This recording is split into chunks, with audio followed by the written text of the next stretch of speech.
Nightflyers. When Jesus of Nazareth hung dying on his cross, the Volcrin passed within a year of his agony, headed outward. When the fire wars raged on earth, the Volcrin sailed near old Poseidon, where the seas were still unnamed and unfished. By the time the star drive had transformed the federated nations of Earth into the Federal Empire, the Volcrin had moved into the fringes of Hrangan space. The Hrangans never knew it. Like us, they were children of the small, bright worlds that circled their scattered suns, with little interest and less knowledge of the things that moved in the gulfs between. War flamed for 1,000 years, and the Volcrin passed through it, unknowing and untouched, safe in a place where no fires could ever burn. Afterwards, the Federal Empire was shattered and gone, and the Hrangans vanished in the dark of the collapse. But it was no darker for the Volcrin.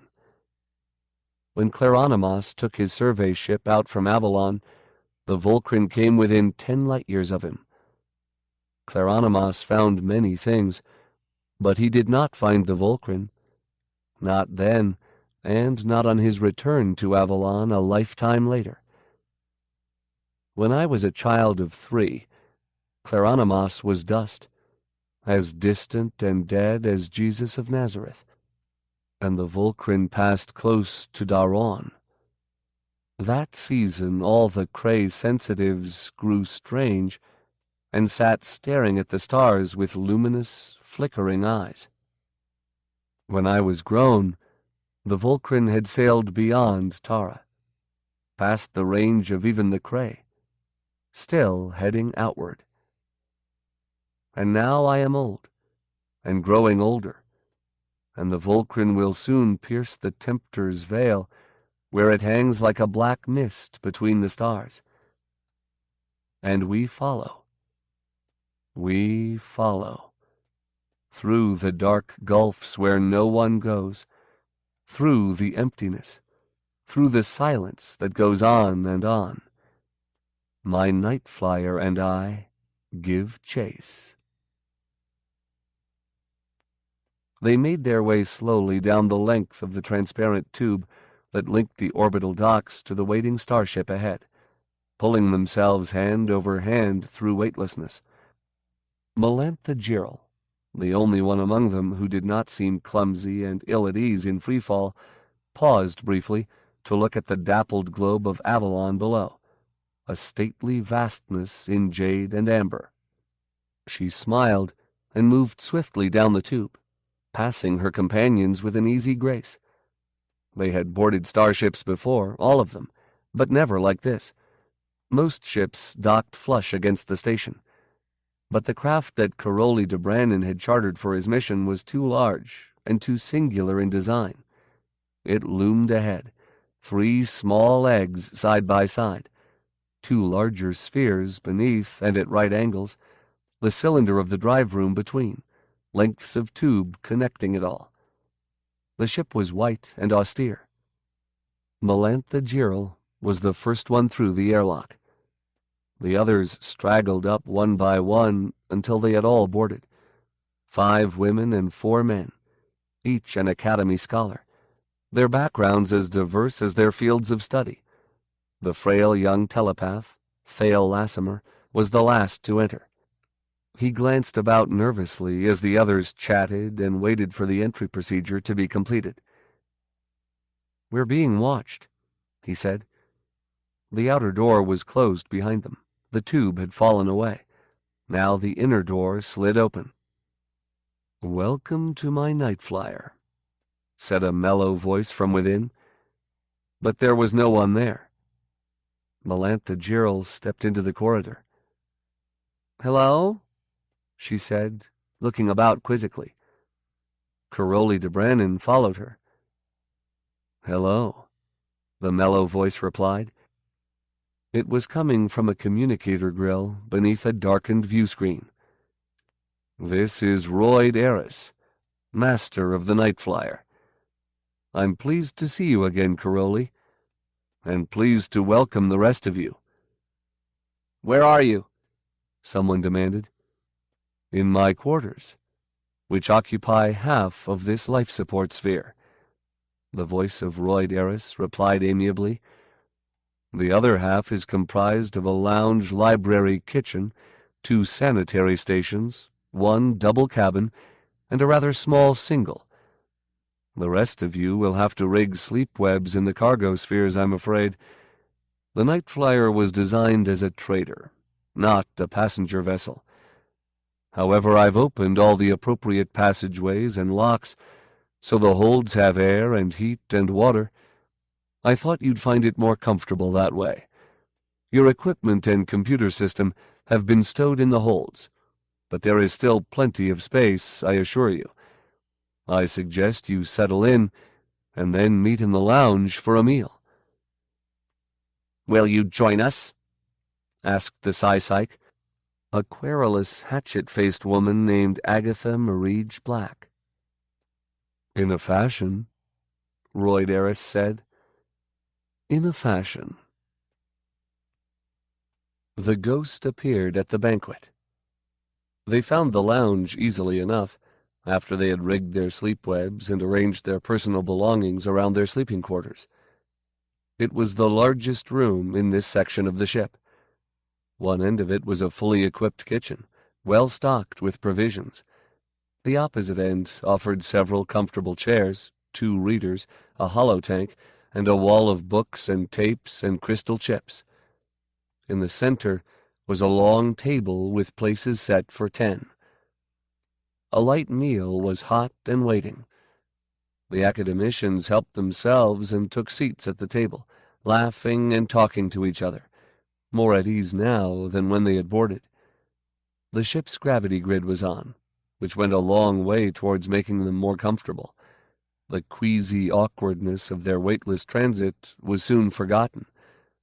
Finally, all the seats were occupied, except for one at the head of the table.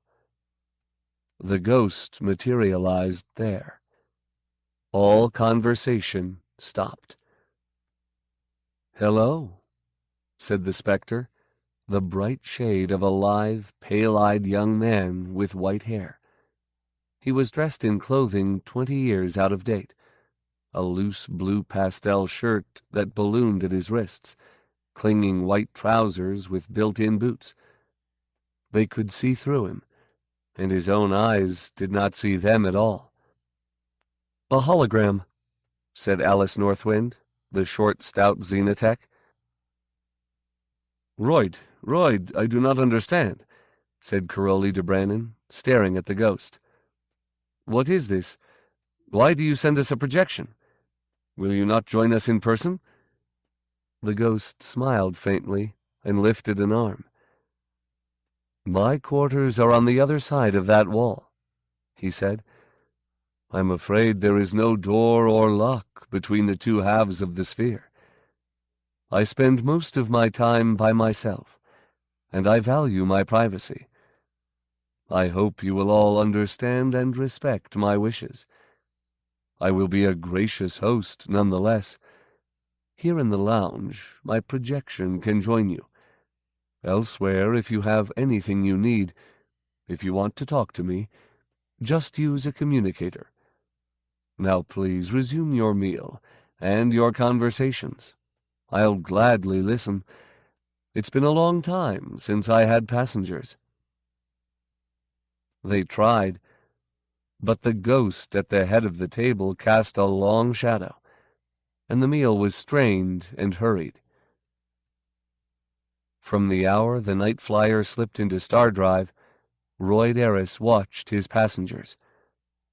Within a few days, most of the academicians had grown accustomed to the disembodied voice from the communicators and the holographic specter in the lounge, but only Melantha Girl and Caroli de Brannon ever seemed really comfortable in his presence. The others would have been even more uncomfortable if they had known that Royd was always with them. Always and everywhere he watched. Even in the sanitary stations, Royd had eyes and ears. He watched them work, eat, sleep, copulate. He listened untiringly to their talk. Within a week he knew them, all 9, and had begun to ferret out their tawdry little secrets. The cyberneticist, Lami Thorne, talked to her computers, and seemed to prefer their company to that of humans. She was bright and quick, with a mobile, expressive face and a small, hard, boyish body. Most of the others found her attractive, but she did not like to be touched. She sexed only once, with Melantha Girl. Lami Thorne wore shirts of softly woven metal, and had an implant in her left wrist that let her interface directly with her computers. The xenobiologist, Rojan Christophorus, was a surly, argumentative man, a cynic whose contempt for his colleagues was barely kept in check, a solitary drinker. He was tall and stooped and ugly. The 2 linguists, Daniel and Lindgren, were lovers in public, constantly holding hands and supporting each other. In private, they quarreled bitterly. Lindgren had a mordant wit and liked to wound Daniel where it hurt the most, with jokes about his professional competence. They sexed often, both of them, but not with each other. Agatha Marije Black, the psych, was a hypochondriac given to black depressions, which worsened in the close confines of the Nightflyer. Xenotech Alice Northwind ate constantly and never washed. Her stubby fingernails were always caked with black dirt, and she wore the same jumpsuit for the first 2 weeks of the voyage, taking it off only for sex, and then only briefly. Telepath Thale Lassimer was nervous and temperamental, afraid of everyone around him, yet given to bouts of arrogance in which he taunted his companions with thoughts he had snatched from their minds. Royd Eris watched them all, studied them, lived with them and through them. He neglected none, not even the ones he found the most distasteful. But by the time the Nightflyer had been lost in the roiling flux of star drive for 2 weeks, 2 of his riders had come to engage the bulk of his attention. Most of all, I want to know the why of them, Caroli de Brannon told him one false night, the 2nd week out from Avalon. Royd's luminescent ghost sat close to de Brannon in the darkened lounge, watching him drink bittersweet chocolate. The others were all asleep. Night and day are meaningless on a starship, but the Nightflyer kept the usual cycles, and most of the passengers followed them. Old de Brannon, administrator, generalist, and mission leader, was the exception. He kept his own hours, preferred work to sleep, and liked nothing better than to talk about his pet obsession, the Volcrin he hunted. The if of them is important as well, Caroli, Royd answered.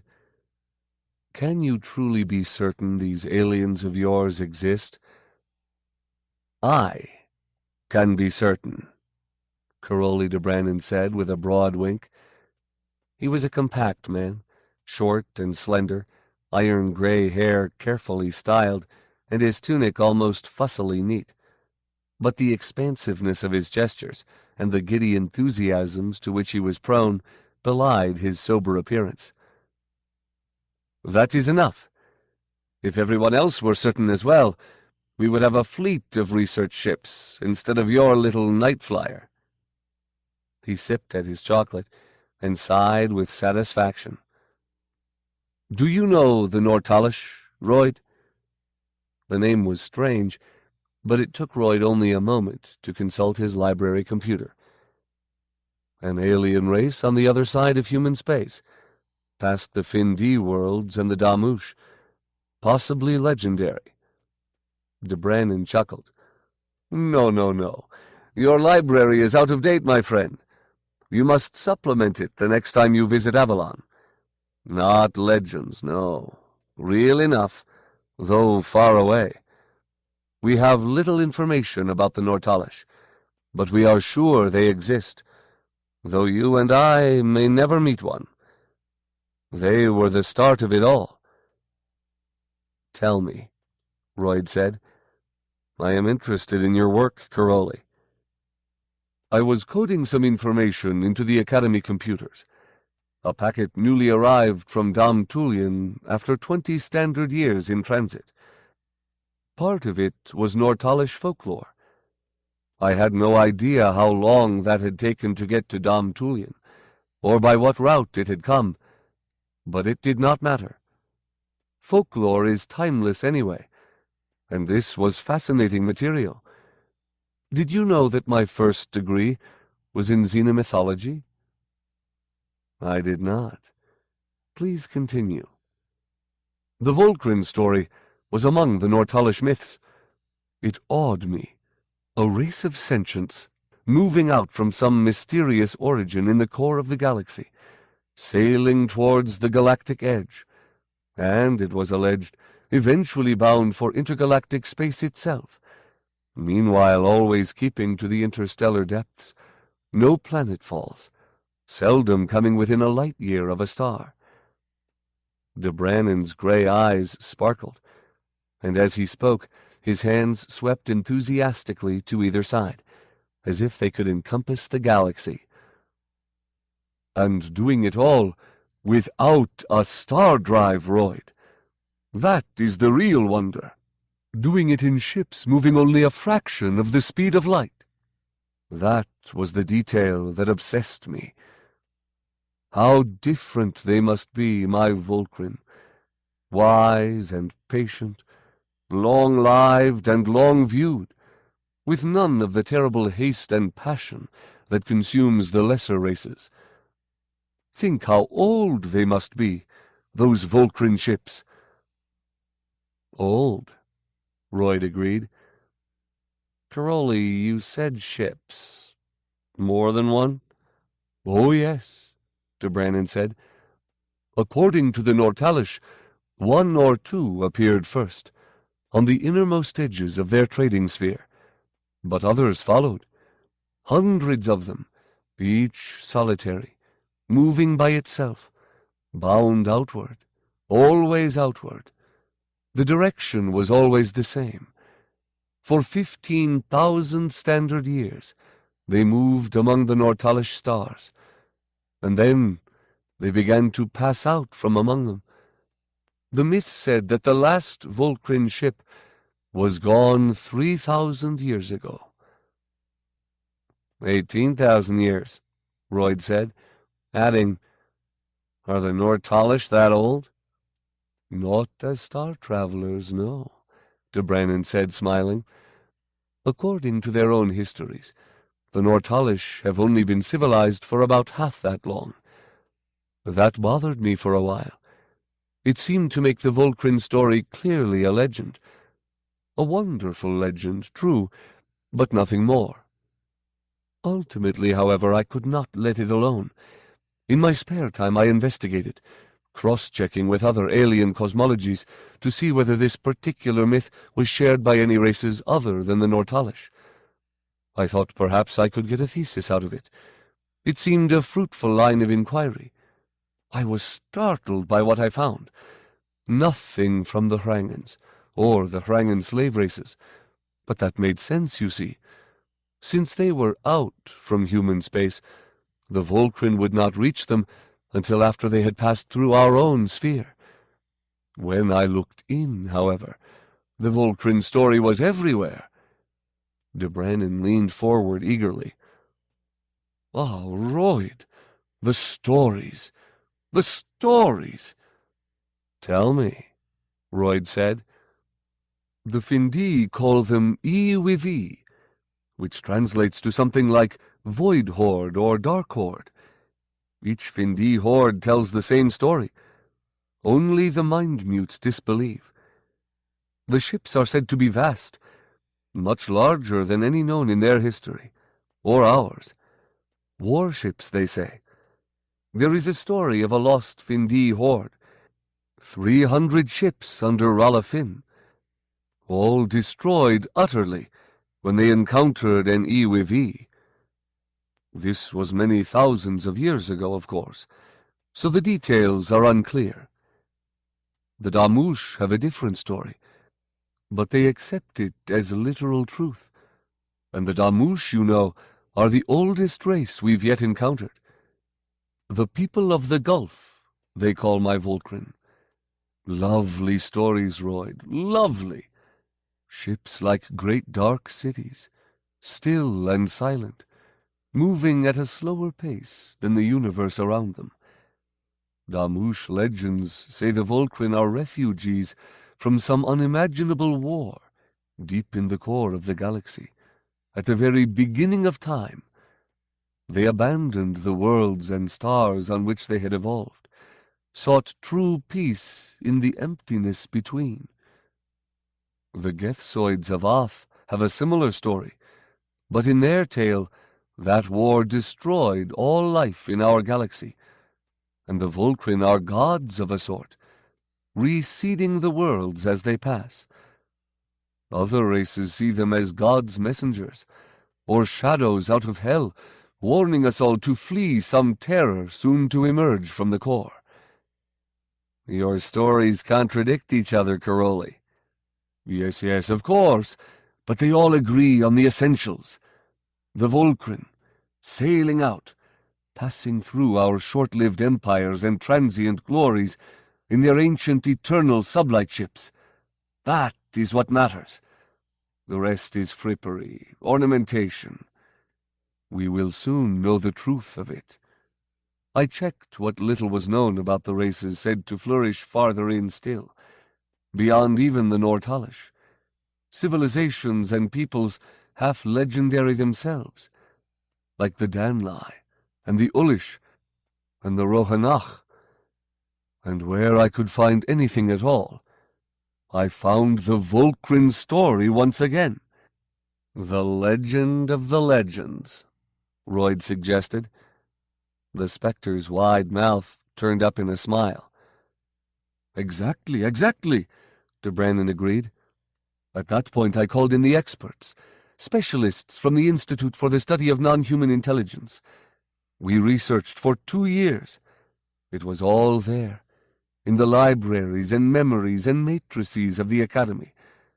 No one had ever looked before, or bothered to put it together. The Volcrin have been moving through the man realm for most of human history, since before the dawn of spaceflight, while we twist the fabric of space itself to cheat relativity. They have been sailing their great ships right through the heart of our alleged civilization, past our most populous worlds, at stately, slow, sublight speeds, bound for the fringe, and the dark between the galaxies. Marvelous, Royd, marvelous. Marvelous, Royd agreed. Caroli de Brannon drained his chocolate cup with a swig and reached out to catch Royd's arm, but his hand passed through empty light. He seemed disconcerted for a moment, before he began to laugh at himself. Ah, my Volcrin, I grow over-enthused, Royd. I am so close now. They have preyed on my mind for 12 years, and within the month I will have them, will behold their splendor with my own weary eyes. Then, if only I can open communication, if only my people can reach ones so great and strange as they, so different from us. I have hopes, Royd, hopes that at last I will know the why of it. The ghost of Royd Eris smiled for him, and looked on through calm, transparent eyes. Passengers soon grow restless on a starship under drive, sooner on one as small and spare as the Nightflyer. Late in the second week, the speculation began in deadly earnest. Who is this Royd Eris really? The xenobiologist Rojan Christophorus complained one night when 4 of them were playing cards. Why doesn't he come out? What's the purpose of keeping himself sealed off from the rest of us? Ask him, suggested Daniel, the male linguist. What if he's a criminal of some sort? Christophorus said. Do we know anything about him? No, of course not. De Brannon engaged him, and De Brannon is a senile old fool. We all know that. It's your play, Lamy Thorne said. Christophorus snapped down a card. Setback, he declared. You'll have to draw again. He grinned. As for this heiress, who knows that he isn't planning to kill us all? For our vast wealth, no doubt, said Lindgren, the female linguist. She played a card on top of the one Christophorus had laid down. Ricochet, she called softly. She smiled. So did Royd Eris, watching. Melantha Girl was good to watch. Young, healthy, active. Melantha Girl had a vibrancy about her the others could not match. She was big in every way, a head taller than anyone else on board, large-framed, large-breasted, long-legged, strong, muscles moving fluidly beneath shiny, coal-black skin. Her appetites were big as well. She ate twice as much as any of her colleagues, drank heavily without ever seeming drunk, exercised for hours every day on equipment she had brought with her and had set up in one of the cargo holds. By the third week out, she had sexed with all 4 of the men on board and 2 of the other women. Even in bed, she was always active, exhausting most of her partners. Royd watched her with consuming interest. I am an improved model, she told him once as she worked out on her parallel bars, sweat glistening on her bare skin, her long black hair confined in a net. Improved? Royd said. He could not send his projection down to the holds, but Melantha had summoned him with a communicator to talk while she exercised, not knowing he would have been there anyway. She paused in her routine, holding her body straight and aloft with the strength of her arms and her back. Altered, Captain, she said. She had taken to calling him Captain. Born on Prometheus, among the elite, child of 2 genetic wizards. Improved, Captain.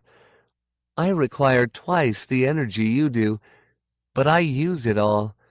A more efficient metabolism, a stronger and more durable body, an expected lifespan half again the normal humans. My people have made some terrible mistakes when they try to radically redesign humanity, but the small improvements they do well. She resumed her exercises, moving quickly and easily, silent until she had finished.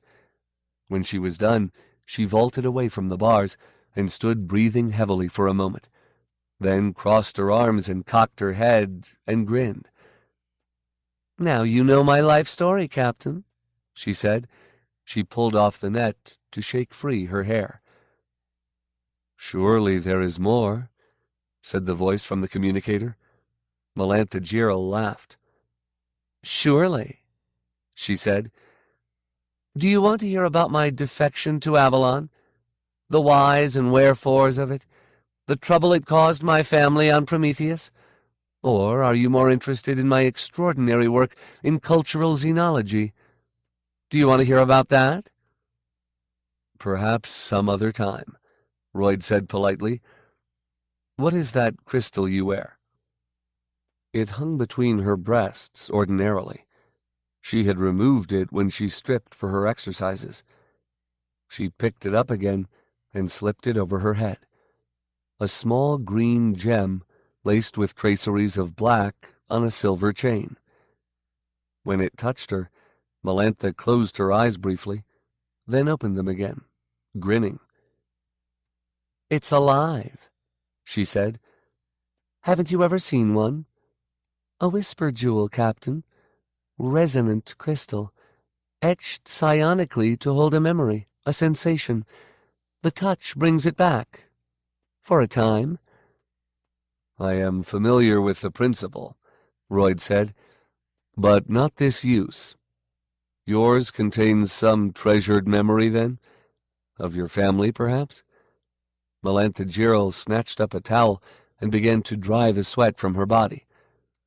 Mine contains the sensations of a particularly satisfying session in bed, Captain. It arouses me. Or it did. Whisper jewels fade in time, and this isn't as potent as it once was. But sometimes, often when I've come from love-making or strenuous exercise, it comes alive on me again, like it did just then. Oh, said Royd's voice. It has made you aroused, then? Are you going off to copulate now? Melantha grinned. I know what part of my life you want to hear about, Captain. My tumultuous and passionate love life. Well, you won't have it. Not until I hear your life story, anyway. Among my modest attributes is an insatiable curiosity.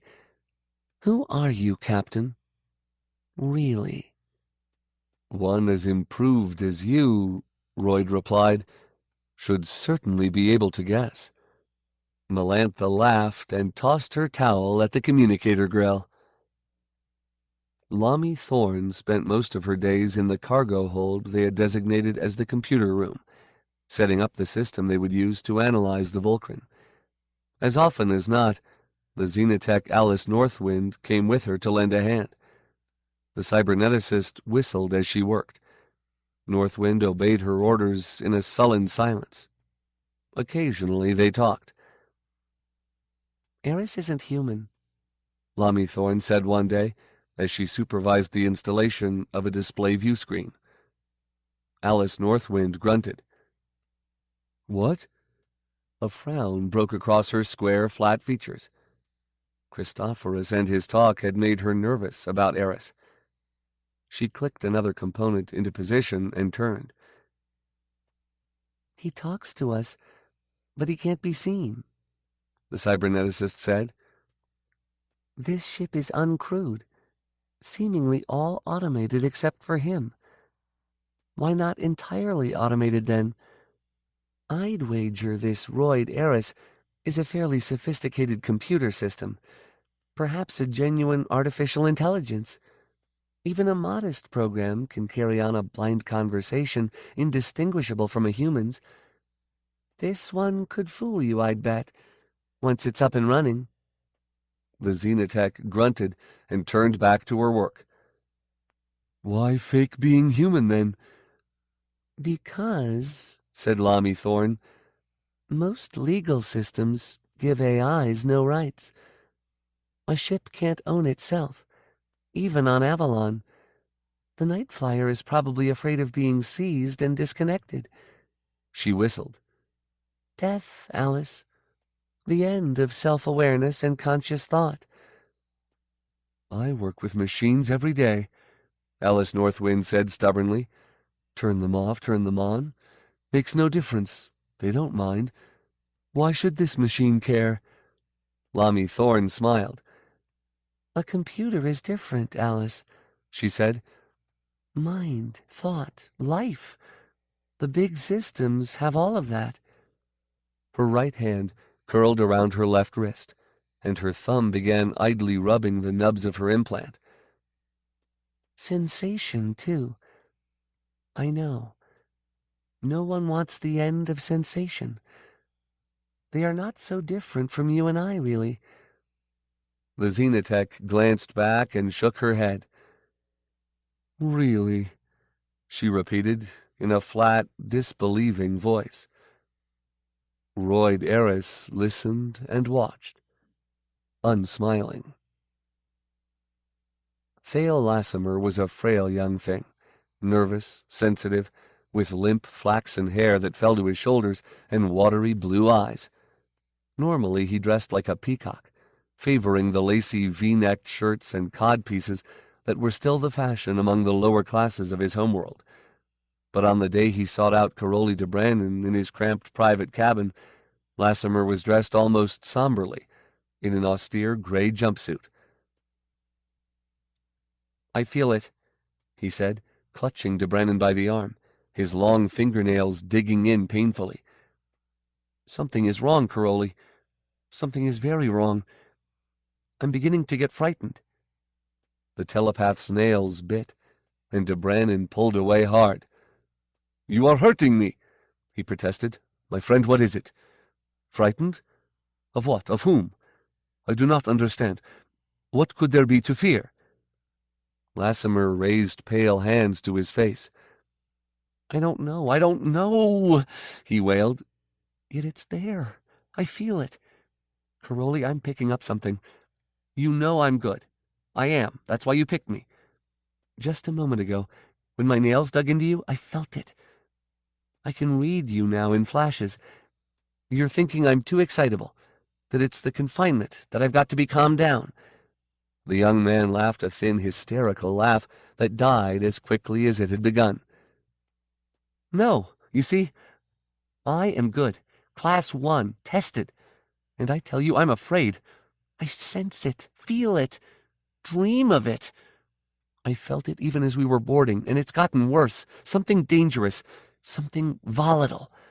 And alien, Caroli. Alien." "The Volcran," de Brannon said. "No, impossible. We're in drive. They're light years away." The edgy laughter sounded again. "I'm not that good, Caroli. I've heard your craze story, but I'm only a human. No, this is close. On the ship." "One of us?"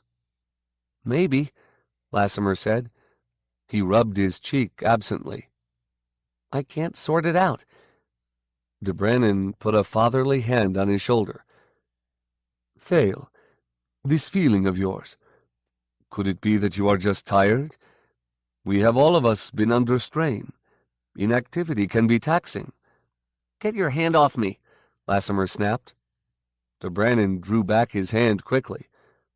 "This is real," the telepath insisted. "And I don't need you thinking that maybe you shouldn't have taken me, all that crap. I'm as stable as anyone on this... How dare you think I'm unstable? You ought to look inside some of these others. Christophorus with his bottle and his dirty little fantasies. Daniel half sick with fear. Lami and her machines. With her it's all metal and lights and cool circuits. Sick, I tell you. And Gerald's arrogant. And Agatha whines even in her head to herself all the time. And Alice is empty, like a cow. You don't touch them. See into them. What do you know of stable? Losers, de Brannon. They've given you a bunch of losers, and I'm one of your best. So don't you go thinking that I'm not stable, not sane. You hear?" His blue eyes were fevered. "Do you hear?" "Easy," de Brannon said. "Easy, Thale. You're getting excited." The telepath blinked, and suddenly the wildness was gone. "Excited?" he said. "Yes." He looked around guiltily. "It's hard, Caroli. But listen to me. You must. I'm warning you. We're in danger." "I will listen," de Brannon said. "But I cannot act without more definite information. You must use your talent and get it for me. Yes? You can do that." Lassimer nodded. "Yes," he said. "Yes." They talked quietly for more than an hour, and finally the telepath left peacefully. Afterwards, de Brannon went straight to the psychic, who was lying in her sleep web surrounded by medicines, complaining bitterly of aches. "Interesting," she said when de Brannon told her. "I've felt something too. A sense of threat. Very vague, diffuse. I thought it was me, the confinement, the boredom, the way I feel. My moods betray me at times." "Did he say anything more specific?" "No. I'll make an effort to move around. Read him, read the others. See what I can pick up. Although if this is real, he should know it first. He's a 1. I'm only a 3. De Brannon nodded. He seems very receptive, he said. He told me all kinds of things about the others. Means nothing. Sometimes when a telepath insists he is picking up everything, what it means is that he's picking up nothing at all. He imagines feelings, readings, to make up for those that will not come. I'll keep careful watch on him, De Brannon. Sometimes a talent can crack, slip into a kind of hysteria, and begin to broadcast instead of receive. In a closed environment, that's very dangerous. Caroli de Brannon nodded. Of course, of course. In another part of the ship, Royd Eris frowned. Have you noticed the clothing on that holograph he sends us? Rojan Christophorus asked Alice Northwind. They were alone in one of the holds, reclining on a mat, trying to avoid the wet spot. The xenobiologist had lit a joystick. He offered it to his companion, but Northwind waved it away. A decade out of style, maybe more. My father wore shirts like that when he was a boy on old Poseidon. Eris has old-fashioned taste, Alice Northwind said. So, I don't care what he wears. Me, I like my jumpsuits. They're comfortable. Don't care what people think. You don't, do you? Christophorus said, wrinkling his huge nose. She did not see the gesture. Well, you missed the point. What if that isn't really Eris? A projection can be anything. Can be made up out of whole cloth. I don't think he really looks like that. No? Now her voice was curious. She rolled over and curled up beneath his arm, her heavy white breasts against his chest. What if he's sick, deformed, ashamed to be seen the way he really looks? Christophorus said. Perhaps he has some disease. The slow plague can waste a person terribly, but it takes decades to kill. And there are other contagions. Manthrax, new leprosy, the melt, Langermann's disease, lots of them. Could be that Royd's self-imposed quarantine is just that. A quarantine. Think about it. Alice Northwind frowned. All this talk of Eris, she said, is making me edgy. The xenobiologist sucked on his joystick and laughed. Welcome to the Nightflyer, then. The rest of us are already there. In the 5th week out, Melantha Girl pushed her pawn to the 6th rank, and Royd saw that it was unstoppable and resigned. It was his 8th straight defeat at her hands in as many days. She was sitting cross-legged on the floor of the lounge, the chessmen spread out before her in front of a darkened view screen. Laughing, she swept them all away. Don't feel bad, Royd, she told him. I'm an improved model. Always 3 moves ahead. I should tie in my computer, he replied. You'd never know. His ghost materialized suddenly, standing in front of the view screen, and smiled at her. I'd know within 3 moves, Melantha Girl said. Try it. They were the last victims of a chess fever that had swept the Nightflyer for more than a week. Initially, it had been Christophorus who produced the set and urged people to play. But the others had lost interest quickly when Thale Lassimer sat down and beat them all one by one. Everyone was certain that he'd done it by reading their minds. But the telepath was in a volatile, nasty mood, and no one dared voice the accusation. Melantha, however, had been able to defeat Lassimer without very much trouble. "He isn't that good a player," she told Royd afterwards. "And if he's trying to lift ideas from me, he's getting gibberish. The improved model knows certain mental disciplines. I can shield myself well enough, thank you." Christophorus and a few of the others then tried a game or two against Melantha, and were routed for their troubles. Finally, Royd asked if he might play. Only Melantha and Caroli were willing to sit down with him over the board, and since Caroli could barely recall how the pieces moved from one moment to the next, that left Melantha and Royd as regular opponents. They both seemed to thrive on the games, though Melantha always won. Melantha stood up and walked to the kitchen, stepping right through Royd's ghostly form, which she steadfastly refused to pretend was real. "The rest of them walk around me," Royd complained. She shrugged and found a bulb of beer in a storage compartment. "When are you going to break down and let me behind your wall for a visit, Captain?" she asked. "Don't you get lonely back there? Sexually frustrated? Claustrophobic?" "I have flown the Nightflyer all my life, Melantha," Royd said. His projection, ignored, winked out.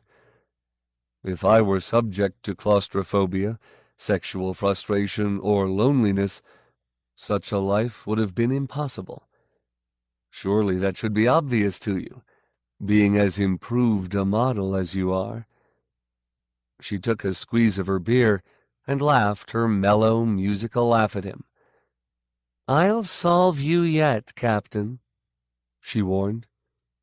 "Meanwhile," he said, "tell me some more lies about your life." "Have you ever heard of Jupiter?" the Xenotech demanded of the others. She was drunk, lolling in her sleep web in the cargo hold. "Something to do with Earth," said Lindgren. "The same myth system originated both names, I believe." "Jupiter," the Xenotech announced loudly, "is a gas giant in the same solar system as old Earth. Didn't know that, did you?" "I've got more important things to occupy my mind than such trivia, Alice," Lindgren said. Alice Northwind smiled down smugly. "Listen, I'm talking to you. They were on the verge of exploring this Jupiter when the star drive was discovered, way back. After that, of course, no one bothered with gas giants. Just slip into drive and find the habitable worlds. Settle them. Ignore the comets and the rocks and the gas giants. There's another star, just a few light years away, and it has more habitable planets. But there were people who thought those Jupiters might have life, you know. Do you see?" "I see that you're blind drunk," Lindgren said. Christophorus looked annoyed. "If there is intelligent life on the gas giants, it shows no interest in leaving them," he snapped. "All of the sentient species we have met up to now have originated on worlds similar to Earth, and most of them are oxygen breathers. Unless you're suggesting that the Volcran are from a gas giant." The Xenotech pushed herself up to a sitting position and smiled conspiratorially. "Not the Volcran," she said. "Royd Eris. Crack that forward bulkhead in the lounge and watch the methane and ammonia come smoking out."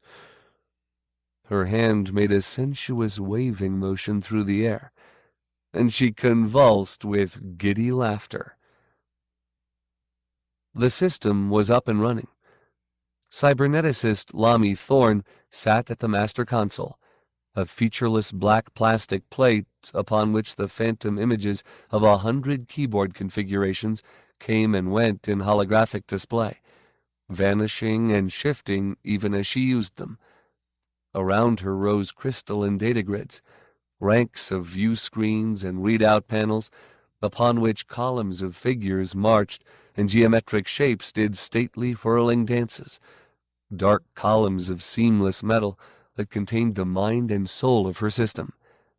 She sat in the semi-darkness happily, whistling as she ran the computer through several simple routines, her fingers moving across the flickering keys with blind speed and quickening tempo. "Ah," she said once, smiling. Later, only, "Good." Then it was time for the final run-through. Lami Thorne slid back the metallic fabric of her left sleeve, pushed her wrist beneath the console, found the prongs, jacked herself in. Interface. Ecstasy. Ink-blot shapes in a dozen glowing colors twisted and melded and broke apart on the readout screens. In an instant, it was over. Lami Thorne pulled free her wrist. The smile on her face was shy and satisfied, but across it lay another expression, the merest hint of puzzlement.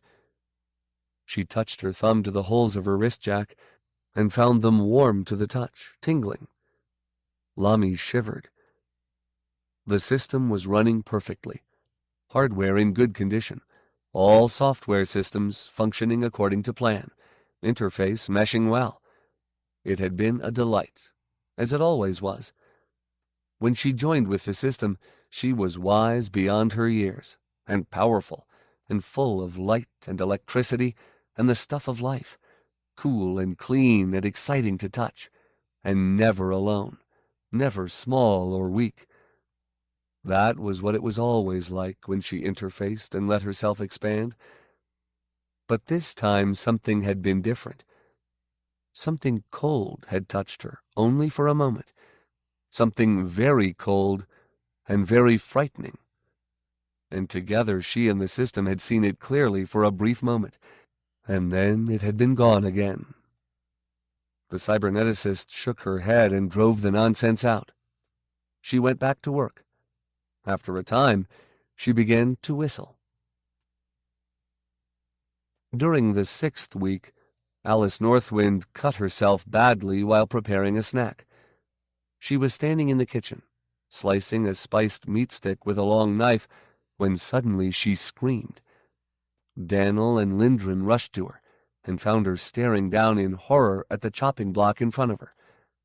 The knife had taken off the first joint of the index finger on her left hand, and the blood was spreading in ragged spurts.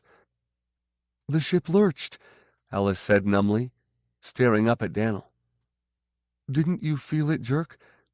It pushed the knife to the side." "Get something to stop the bleeding," Lindgren said. Daniel looked around in panic. "Oh, I'll do it myself," Lindgren finally said, and she did. The Psy-Psych, Agatha Marige Black, gave Northwind a tranquilizer, then looked at the two linguists. "Did you see it happen?"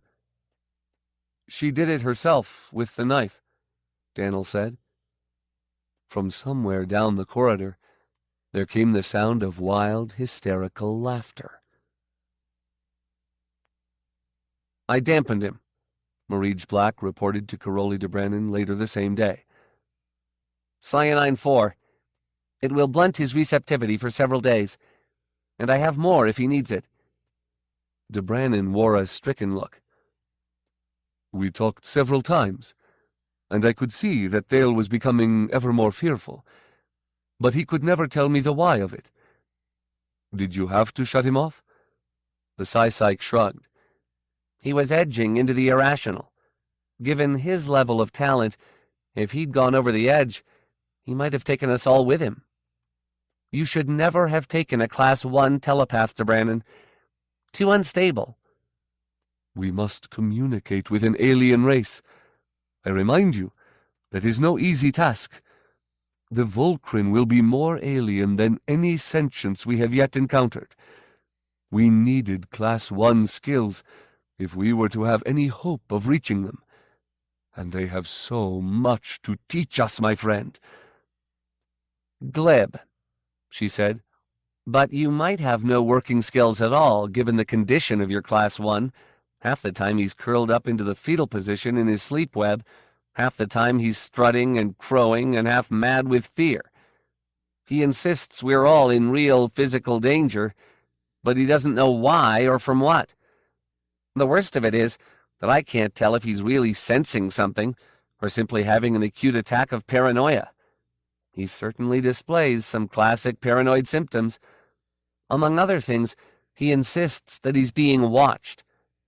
Perhaps his condition is completely unrelated to us, the Volcran, and his talent. I can't be sure. What of your own talent? De Brannon said. You are an empath, are you not?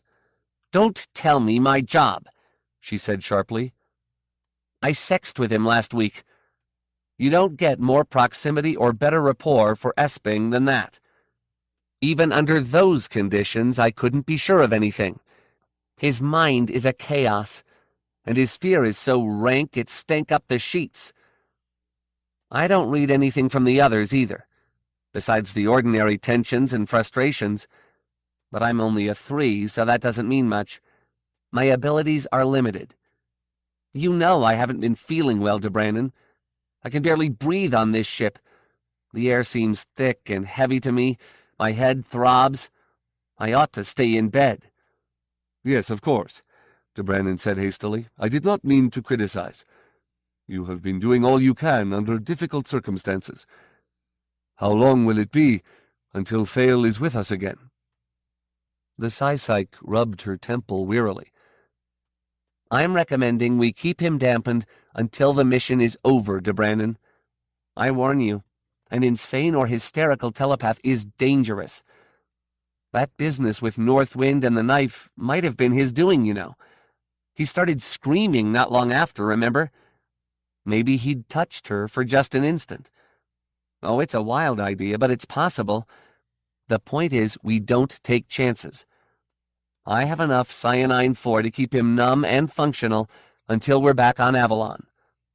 But Royd will take us out of drive soon, and we will make contact with the Volcran. We will need Thale, his mind, his talent. Is it vital to keep him dampened? Is there no other way? Marij Black grimaced. My other option was an injection of Esperon. It would have opened him up completely, increased his psionic receptivity tenfold for a few hours. Then I'd hope he could focus in on this danger he's feeling. Exercise it if it's false, deal with it if it's real. But Cyanine-4 is a lot safer. Esperon is a hell of a drug, with devastating side effects. It raises the blood pressure dramatically, sometimes brings on hyperventilation or seizures, has even been known to stop the heart. Lassimer is young enough so that I'm not worried about that, but I don't think he has the emotional stability to deal with that kind of power. The cyanine should tell us something. If his paranoia persists, I'll know it has nothing to do with his telepathy. And if it does not persist? Caroli de Brannon said. Agatha Marij Black smiled wickedly at him.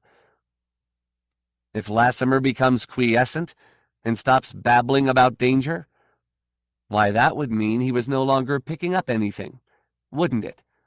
And that would mean there had been something to pick up, that he'd been right all along.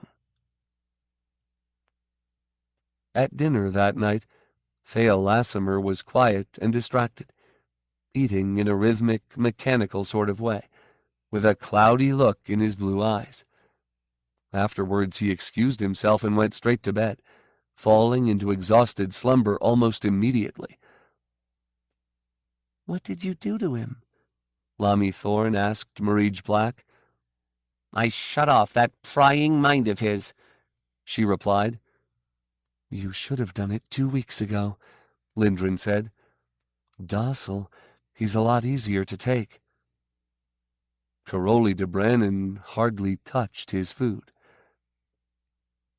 False night came, and Royd's wraith materialized while Caroli de Brannon sat brooding over his chocolate. Caroli, the apparition said, Would it be possible to tie in the computer your team brought on board with my shipboard system? Your Volcran stories fascinate me, and I would like to be able to study them further at my leisure. I assume the details of your investigation are in storage? Certainly, de Brennan replied in an offhand, distracted manner. Our system is up now. Patching it into the Nightflyer should present no problem. I will tell Lamy to attend to it tomorrow. Silence hung in the room heavily. Caroli de Brennan sipped at his chocolate and stared off into the darkness, almost unaware of Royd. You are troubled, Royd said after a time. Eh? Oh, yes. De Brennan looked up. Forgive me, my friend.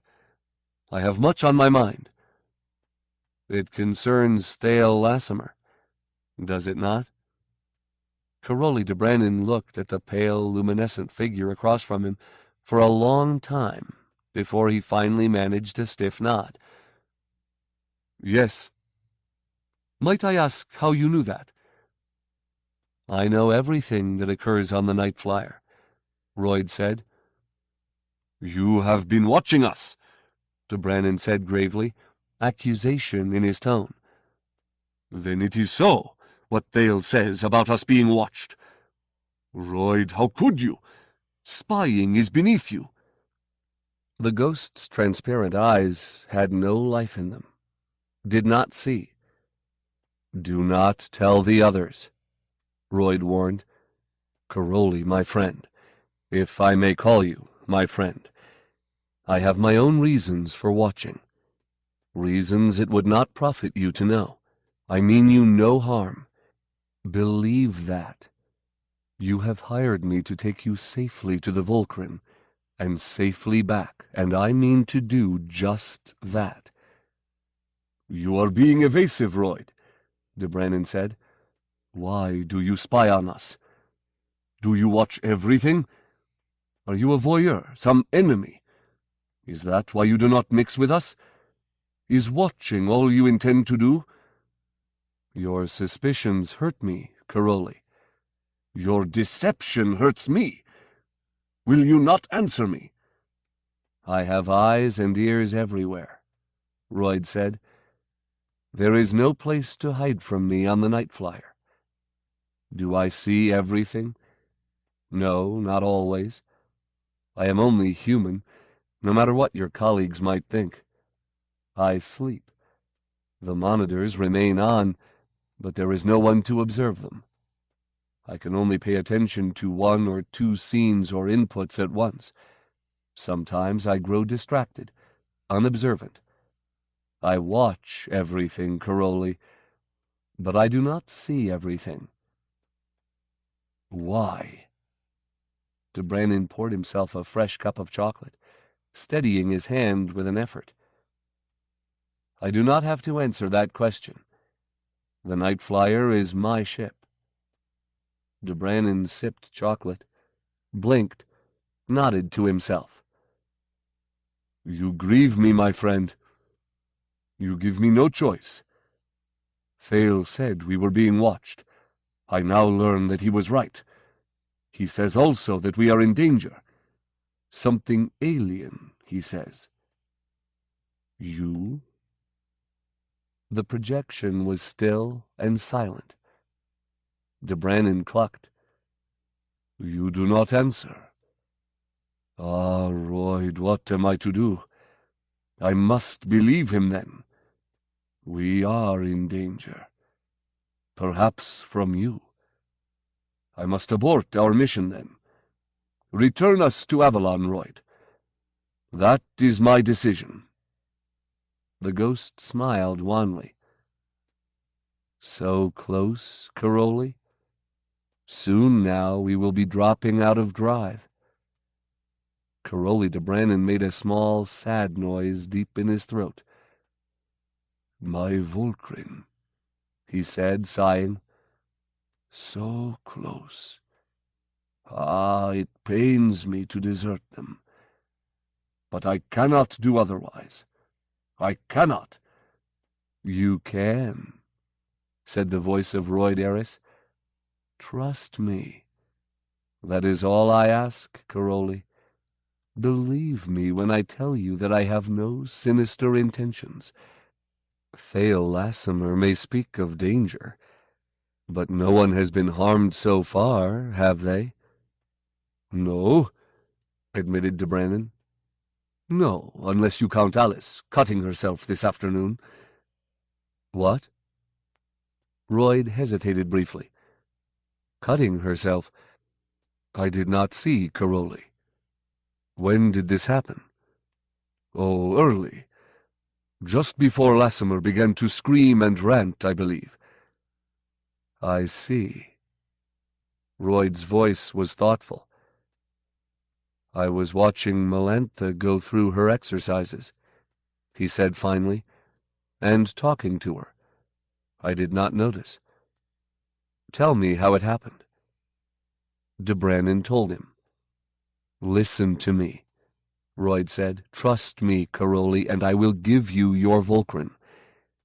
Calm your people.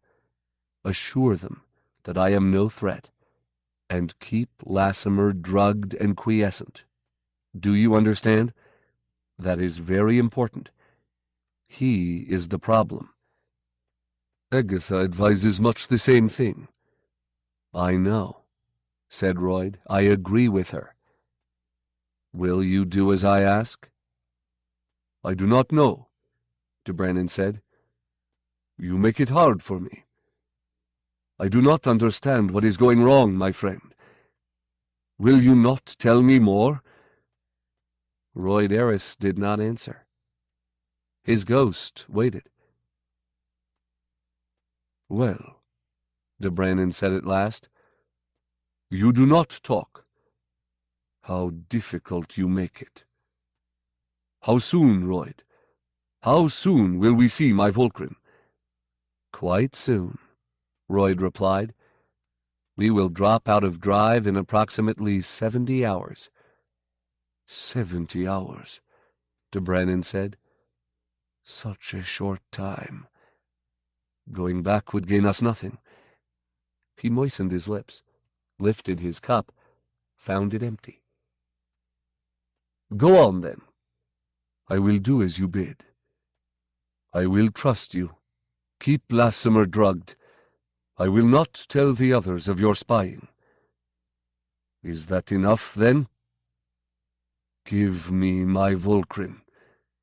I have waited so long." "I know," said Royd Eris. "I know." Then the ghost was gone, and Caroli de Brannon sat alone in the darkened lounge. He tried to refill his cup, but his hand began to tremble unaccountably, and he poured the chocolate over his fingers and dropped the cup, swearing, wondering, hurting. The next day was a day of rising tensions and 100 small irritations. Lindgren and Daniel had a private argument that could be overheard through half the ship. A three-handed war game in the lounge ended in disaster when Christophorus accused Melantha Gerald of cheating. Lami Thorne complained of unusual difficulties in tying her system into the shipboard computers. Alice Northwind sat in the lounge for hours, staring at her bandaged finger with a look of sullen hatred on her face. Agatha Marige Black prowled through the corridors, complaining that the ship was too hot, that her joints throbbed, that the air was thick and full of smoke, that the ship was too cold. Even Caroli de Brannon was despondent and on edge. Only the telepath seemed content. Shot full of cyanine-4, Thale Lassimer was often sluggish and lethargic, but at least he no longer flinched at shadows. Royd Eris made no appearance, either by voice or holographic projection. He was still absent at dinner. The academicians ate uneasily, expecting him to materialize at any moment, take his accustomed place, and join in the mealtime conversation. Their expectations were still unfulfilled when the after-dinner pots of chocolate and spiced tea and coffee were set on the table. Our captain seems to be occupied, Melantha Gerald observed, leaning back in her chair and swirling a snifter of brandy. We will be shifting out of drive soon, Caroli de Brannon said. Undoubtedly there are preparations to make. Secretly he fretted over Royd's absence, and wondered if they were being watched even now. Rojan Christophorus cleared his throat. Since we're all here, and he's not, perhaps this is a good time to discuss certain things. I'm not concerned about him missing dinner. He doesn't eat. He's a damned hologram. What does it matter? Maybe it's just as well. We need to talk about this. Caroli, a lot of us have been getting uneasy about Royd Eris. What do you know about this mystery man anyway? No, my friend? De Brannon refilled his cup with the thick, bittersweet chocolate and sipped at it slowly, trying to give himself a moment to think. What is there to know? Surely you've noticed that he never comes out to play with us, Lindgren said dryly. Before you engaged his ship, did anyone remark on this quirk of his? I'd like to know the answer to that one, too, said Daniel, the other linguist. A lot of traffic comes and goes through Avalon. How did you come to choose Eris? What were you told about him? Told about him?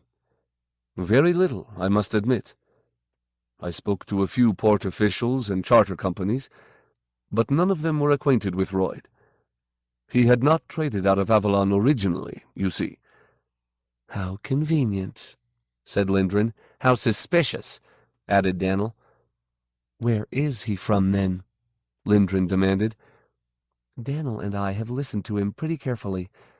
He speaks standard very flatly, with no discernible accent, no idiosyncrasies to betray his origins. Sometimes he sounds a bit archaic, Daniel put in, and from time to time one of his constructions will give me an association, only it's a different one each time. He's traveled a lot. Such a deduction, Lindgren said, patting his hand. Traders frequently do, love. Comes of owning a starship. Daniel glared at her, but Lindgren just went on. Seriously, though, do you know anything about him? Where did this Nightflyer of ours come from? I do not know, de Brannon admitted. I never thought to ask. The members of his research team glanced at one another incredulously. You never thought to ask? Christophorus said. How did you come to select this ship? It was available. The Administrative Council approved my project and assigned me personnel, but they could not spare an Academy ship. There were budgetary constraints as well. Agatha Marige Black laughed sourly. What de Brannon is telling those of you who haven't figured it out is that the Academy was pleased with his studies in Xenomyth, with the discovery of the Vulcan legend, but less than enthusiastic about his plan to seek them out. So they gave him a small budget to keep him happy and productive, assuming this little mission would be fruitless, and they assigned him people who wouldn't be missed back on Avalon. She looked around. Look at the lot of you. None of us had worked with de Brannon in the early stages, but we were all available for this jaunt, and not a one of us is a first-rate scholar. Speak for yourself, Melantha Gerald said. I volunteered for this mission. I won't argue the point, the Psy-Psych said. The crux is that the choice of the Nightflyer is no large enigma. You just engaged the cheapest charter you could find. Didn't you, de Brannon? Some of the available ships would not consider my proposition, de Brannon said.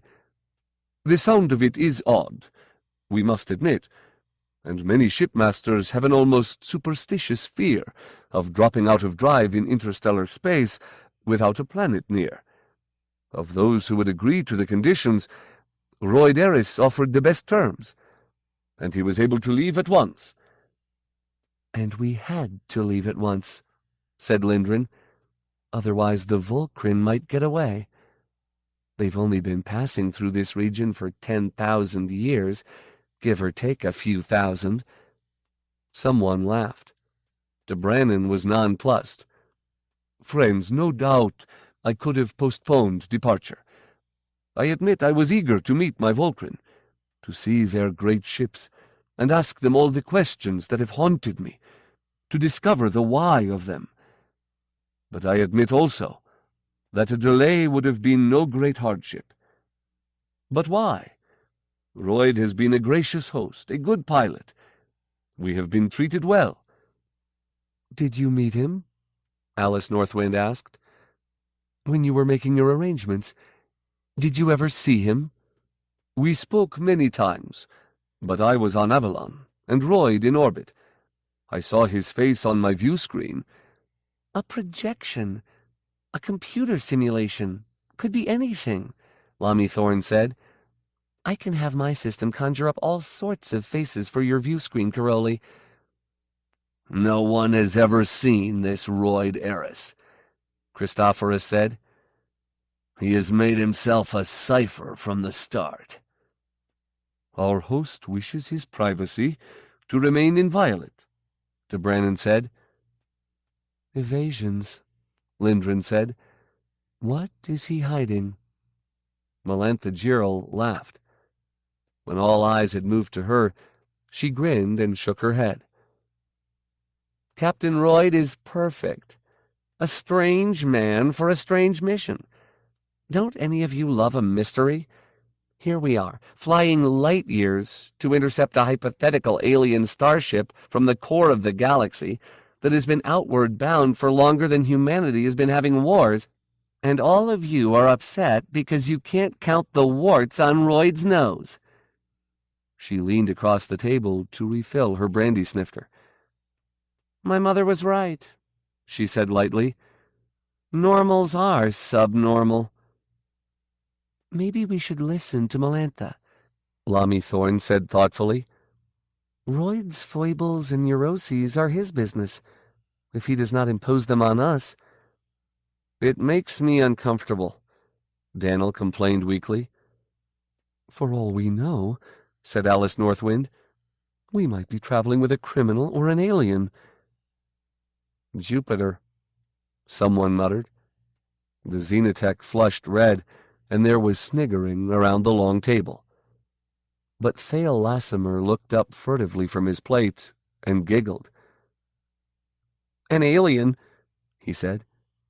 His blue eyes flicked back and forth in his skull, as if seeking escape. They were bright and wild. Marij Black swore. The drug is wearing off, she said quickly to de Brannon. I'll have to go back to my cabin to get some more. What drug? Lamy Thorne demanded. De Brannon had been careful not to tell the others too much about Lassimer's ravings, for fear of inflaming the shipboard tensions. What's going on? Danger, Lassimer said. He turned to Lamy, sitting next to him, and grasped her forearm hard, his long, painted fingernails clawing at the silvery metal of her shirt. We're in danger, I tell you. I'm reading it. Something alien. It means us ill. Blood. I see blood. He laughed. Can you taste it, Agatha? I can almost taste the blood. It can, too. Marij Black rose. He's not well, she announced to the others. I've been dampening him with cyanide, trying to hold his delusions in check. I'll get some more. She started towards the door. Dampening him? Christophorus said, horrified. He's warning us of something. Don't you hear him? I want to know what it is. Not cyanide, said Melantha Girl. Try Esperon. Don't tell me my job, woman. Sorry, Melantha said. She gave a modest shrug. I'm one step ahead of you, though. Esperon might exercise his delusions. No? Yes, and it might help him focus on this threat he claims to detect? Correct? I know the characteristics of Esperon quite well, the Psy-Psyche said testily. Melantha smiled over the rim of her brandy glass. I'm sure you do. Now listen to me. All of you are anxious about Royd, it seems. You can't stand not knowing whatever it is he's concealing. Rojan has been making up stories for weeks, and he's ready to believe any of them. Alice is so nervous she cut her finger off. We're squabbling constantly. Fears like that won't help us work together as a team. Let's end them. Easy enough. She pointed to Thale. Here sits a Class 1 telepath. Boost his power with Esperon, and he'll be able to recite our captain's life history to us, until we're all suitably bored with it. Meanwhile, he'll also be vanquishing his personal demons. He's watching us, the telepath said in a low, urgent voice. No, said Caroli de Brannon. We must keep Thale dampened. Caroli, Christophorus said. This has gone too far. Several of us are nervous, and this boy is terrified. I believe we all need an end to the mystery of Royd Eris. For once, Melantha is right. We have no right, de Brannon said. We have the need, said Lamy Thorne. I agree with Melantha. Yes, echoed Alice Northwind. The two linguists were nodding. De Brannon thought regretfully of his promise to Royd. They were not giving him any choice. His eyes met those of the Psy-Psyche, and he sighed. Do it, then, he said. Get him the Esperon. He's going to kill me! Thale Lassimer screamed. He leapt to his feet, and when Lamy Thorne tried to calm him with a hand on his arm, he seized a cup of coffee and threw it square in her face. It took 3 of them to hold him down. Hurry! Christophorus barked as the telepath struggled. Marije Black shuddered and left the lounge. When she returned, the others had lifted Lassimer to the table and forced him down, pulling aside his long, pale hair to bare the arteries in his neck. Marije Black moved to his side. Stop that, Royd said. There is no need. His ghost shimmered into being in its empty chair at the head of the long dinner table. The Psy-Psyche froze in the act of slipping an ampule of Esperon into her injection gun, and Alice Northwind startled visibly and released one of Lassimer's arms. The captive did not pull free. He lay on the table, breathing heavily, his pale blue eyes fixed glassily on Royd's projection, transfixed by the vision of his sudden materialization. Melantha Gerald lifted her brandy glass in salute. Boo, she said. You've missed dinner, Captain. Royd, said Caroli de Brannon, I am sorry. The ghost stared unseeing at the far wall. Release him, said the voice from the communicators. I will tell you my great secrets, if my privacy intimidates you so. He has been watching us, Daniel said. We're listening, Northwind said suspiciously. What are you? I liked your guess about the gas giants, Royd said. Sadly, the truth is less dramatic. I am an ordinary Homo sapien in middle age. 68 standard, if you require precision. The hologram you see before you is the real Royd Eris, or was so some years ago. I am somewhat older now, but I use computer simulation to project a more youthful appearance to my guests. Oh? Lamy Thorne's face was red where the coffee had scalded her. Then why the secrecy? I will begin the tale with my mother, Royd replied. The Nightflyer was her ship originally, custom-built to her design in the New Holm Space Yards. My mother was a free trader, a notably successful one. She was born trash on a world called Vess, which is a very long way from here, although perhaps some of you have heard of it. She worked her way up, position by position, until she won her own command. She soon made a fortune through a willingness to accept the unusual consignment, fly off the major trade routes, take her cargo a month or a year or 2 years beyond where it was customarily transferred. Such practices are riskier, but more profitable than flying the mail runs. My mother did not worry about how often she and her crews returned home. Her ships were her home. She forgot about Vess as soon as she left it, and seldom visited the same world twice if she could avoid it. Adventurous, Melanthigerl said. No, said Royd. Sociopathic. My mother did not like people, you see. Not at all. Her crews had no love for her, nor she for them. Her one great dream was to free herself from the necessity of crew altogether. When she grew rich enough, she had it done. The Nightflyer was the result. After she boarded it at Newholm, she never touched a human being again, or walked a planet's surface.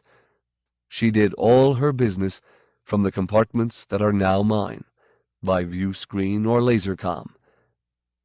You would call her insane. You would be right. The ghost smiled faintly.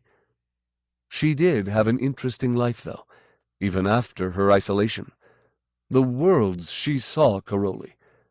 The things she might have told you would break your heart, but you'll never hear them. She destroyed most of her records, for fear that other people might get some use or pleasure from her experiences after her death. She was like that. And you? Asked Alice Northwind. She must have touched at least one other human being, Lindgren put in with a smile. I should not call her my mother, Royd said. I am her cross-sex clone. After 30 years of flying this ship alone, she was bored. I was to be her companion and lover. She could shape me to be a perfect diversion. She had no patience with children, however, and no desire to raise me herself. After she had done the cloning, I was sealed in a nurturant tank, an embryo linked into her computer. It was my teacher, before birth and after. I had no birth, really. Long after the time a normal child would have been born, I remained in the tank, growing, learning, on slow time, blind and dreaming and living through tubes. I was to be released when I had attained the age of puberty, at which time she guessed I would be fit company. How horrible, Caroli de Brannon said. Royd, my friend, I did not know. I'm sorry, Captain, Melanthigerl said. You were robbed of your childhood. I never missed it, Royd said. Nor her. Her plans were all futile, you see. She died a few months after the cloning, when I was still a fetus in the tank. She had programmed the ship for such an eventuality, however. It dropped out of drive and shut down, drifted in interstellar space for 11 standard years, while the computer made me...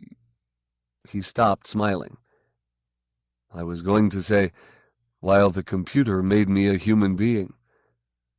Well, while the computer made me whatever I am, then. That was how I inherited the Nightflyer.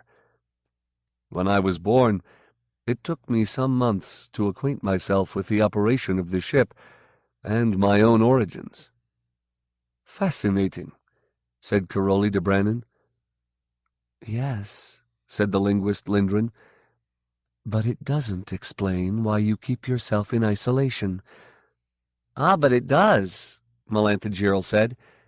Captain, perhaps you should explain further for the less improved models. My mother hated planets, Royd said. She hated stinks and dirt and bacteria, the irregularity of the weather, the sight of other people. She engineered for us a flawless environment, as sterile as she could possibly make it. She disliked gravity as well. She was accustomed to weightlessness from years of service on ancient free traders that could not afford gravity grids, and she preferred it. These were the conditions under which I was born and raised. My body has no immune systems, no natural resistance to anything. Contact with any of you would probably kill me, and would certainly make me very sick. My muscles are feeble, in a sense atrophied. The gravity the Nightflyer is now generating is for your comfort, not mine. To me it is agony. At this moment, the real me is seated in a floating chair that supports my weight. I still hurt, and my internal organs may be suffering damage. It is one reason why I do not often take on passengers. You share your mother's opinion of the run of humanity? Asked Marij Black. I do not. I like people. I accept what I am, but I did not choose it. I experience human life in the only way I can, vicariously. I am a voracious consumer of books, tapes, holoplays, fictions, and drama, and histories of all sorts. I have experimented with dream dust, and infrequently, when I dare, I carry passengers. At those times, I drink in as much of their lives as I can. If you kept your ship under weightlessness at all times, you could take on more riders, suggested Lamy Thorne. True, Royd said politely. I have found, however, that most planet-born are as uncomfortable weightless as I am under gravity. A shipmaster who does not have artificial gravity, or elects not to use it, attracts few riders. The exceptions often spend much of the voyage sick or drugged. No. I could also mingle with my passengers, I know, if I kept to my chair and wore a sealed environware suit. I have done so. I find it lessens my participation instead of increasing it. I become a freak, a maimed thing, one who must be treated differently and kept at a distance. These things do not suit my purpose. I prefer isolation. As often as I dare, I study the aliens I take on as riders. Aliens? Northwind's voice was confused. You are all aliens to me, Royd answered. Silence filled the Nightflyers' lounge. I am sorry this has happened, my friend, Caroli de Brandon said. We ought not have intruded on your personal affairs. Sorry, muttered Agatha Marij Black. She frowned and pushed the ampule of Esperon into the injection chamber. Well, it's glib enough, but is it the truth? We still have no proof, just a new bedtime story. The hologram could have claimed it was a creature from Jupiter, a computer, or a diseased war criminal just as easily. We have no way of verifying anything that he said. No. We have one way, rather. She took 2 quick steps forward to where Thale Lassimer lay on the table. He still needs treatment, and we still need confirmation. And I don't see any sense in stopping now after we've gone this far. Why should we all live with this anxiety if we can end it all now? Her hand pushed the telepath's unresisting head to one side. She found the artery and pressed the gun to it. Agatha, said Caroli de Brandon, don't you think perhaps we should forego this, now that Royd— No, Royd said. Stop. I order it. This is my ship. Stop, or—" "Or what?" The gun hissed loudly, and there was a red mark on the telepath's neck when she lifted it away. Lassimer raised himself to a half-sitting position, supported by his elbows, and Marij Black moved close to him. "Thale," she said in her best professional tones, "focus on Royd. You can do it. We all know how good you are. Wait just a moment. The Esperon will open it all up for you." His pale blue eyes were clouded. "Not close enough," he muttered. "One. I'm one. Tested. Good. You know I'm good. But I got to be close." He trembled. The Psy-Psych put an arm around him, stroked him, coaxed him. "The Esperon will give you range, Thale," she said. "Feel it. Feel yourself grow stronger. Can you feel it? Everything's getting clear, isn't it?" Her voice was a reassuring drone. "You can hear what I'm thinking. I know you can. But never mind that. The others, too, push them aside. All that chatter, thoughts, desires, fear, push it all aside. Remember the danger now? Remember? Go find it, Thale. Go find the danger. Look beyond the wall there. Tell us what it's like beyond the wall. Tell us about Royd. Was he telling the truth? Tell us. You're good. We all know that. You can tell us." The phrases were almost an incantation. He shrugged off her support and sat upright by himself. "I can feel it," he said. His eyes were suddenly clearer. "Something. My head hurts. I'm afraid." "Don't be afraid," said Marij Black. "The Esperon won't make your head hurt. It just makes you better. We're all here with you. Nothing to fear." She stroked his brow. "Tell us what you see." Thale Lassimer looked at Royd's ghost with terrified little boy eyes, and his tongue flicked across his lower lips. "He's—" Then his skull exploded. Hysteria and confusion. The telepath's head had burst with awful force, splattering them all with blood and bits of bone and flesh. His body thrashed madly on the tabletop for a long instant, blood spurting from the arteries in his neck in a crimson stream, his limbs twitching in a macabre dance. His head had simply ceased to exist, but he would not be still.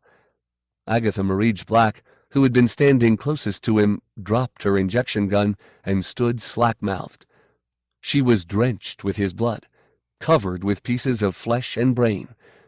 Beneath her right eye, a long sliver of bone had penetrated her skin, and her own blood was mingling with his. She did not seem to notice. Rojan Christophorus fell over backward, scrambled to his feet, and pressed himself hard against the wall.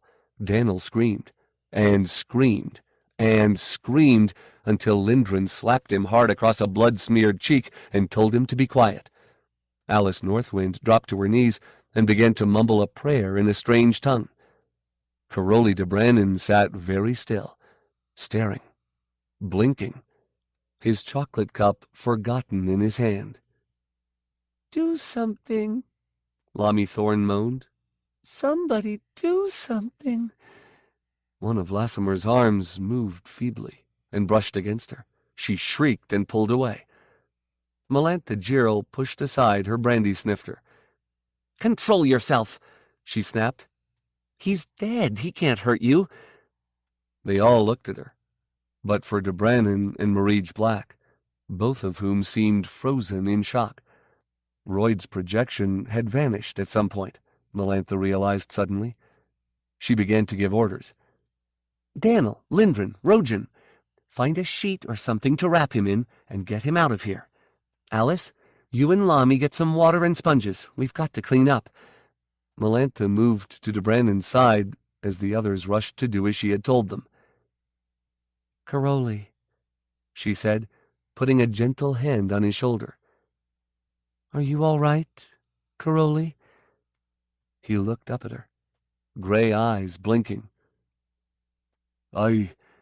Yes, I am. I told her not to go ahead, Melantha.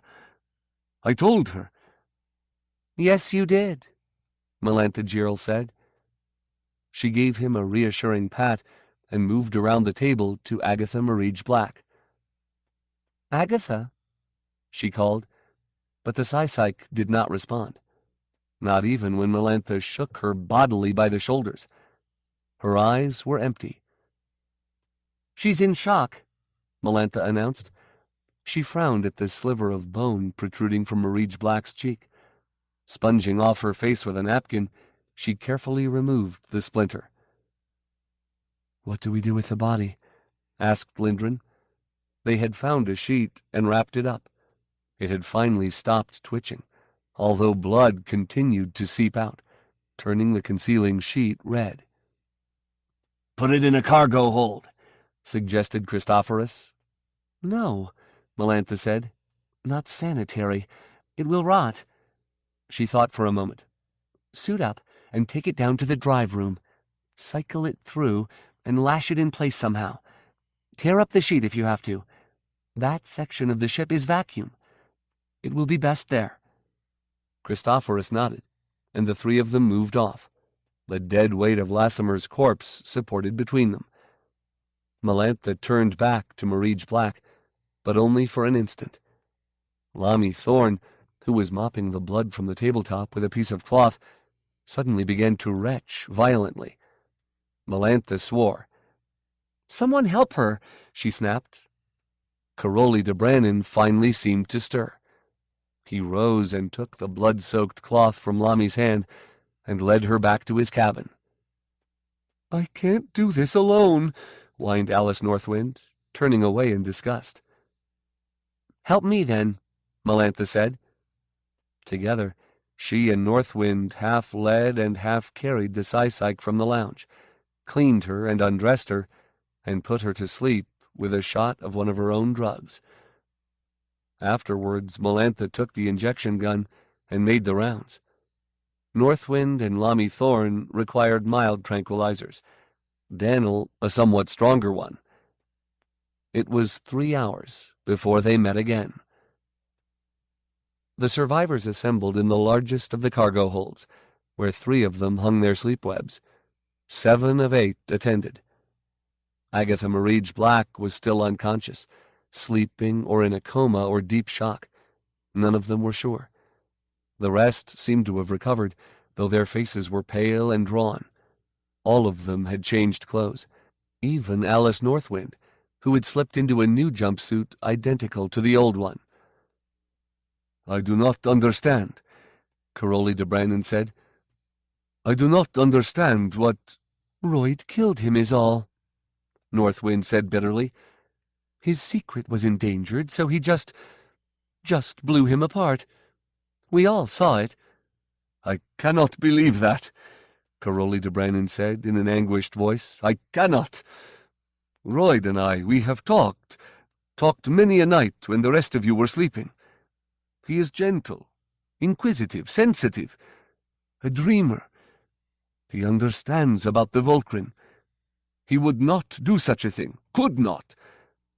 "His projection certainly winked out quick enough when it happened," Lindgren said.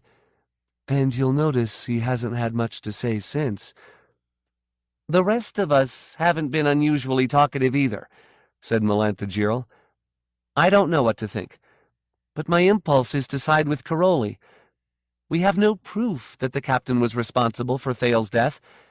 There's something here none of us understands yet." Alice Northwind grunted. "Proof," she said disdainfully. "In fact," Melantha continued, unperturbed, "I'm not even sure anyone is responsible. Nothing happened until he was given the Esperon.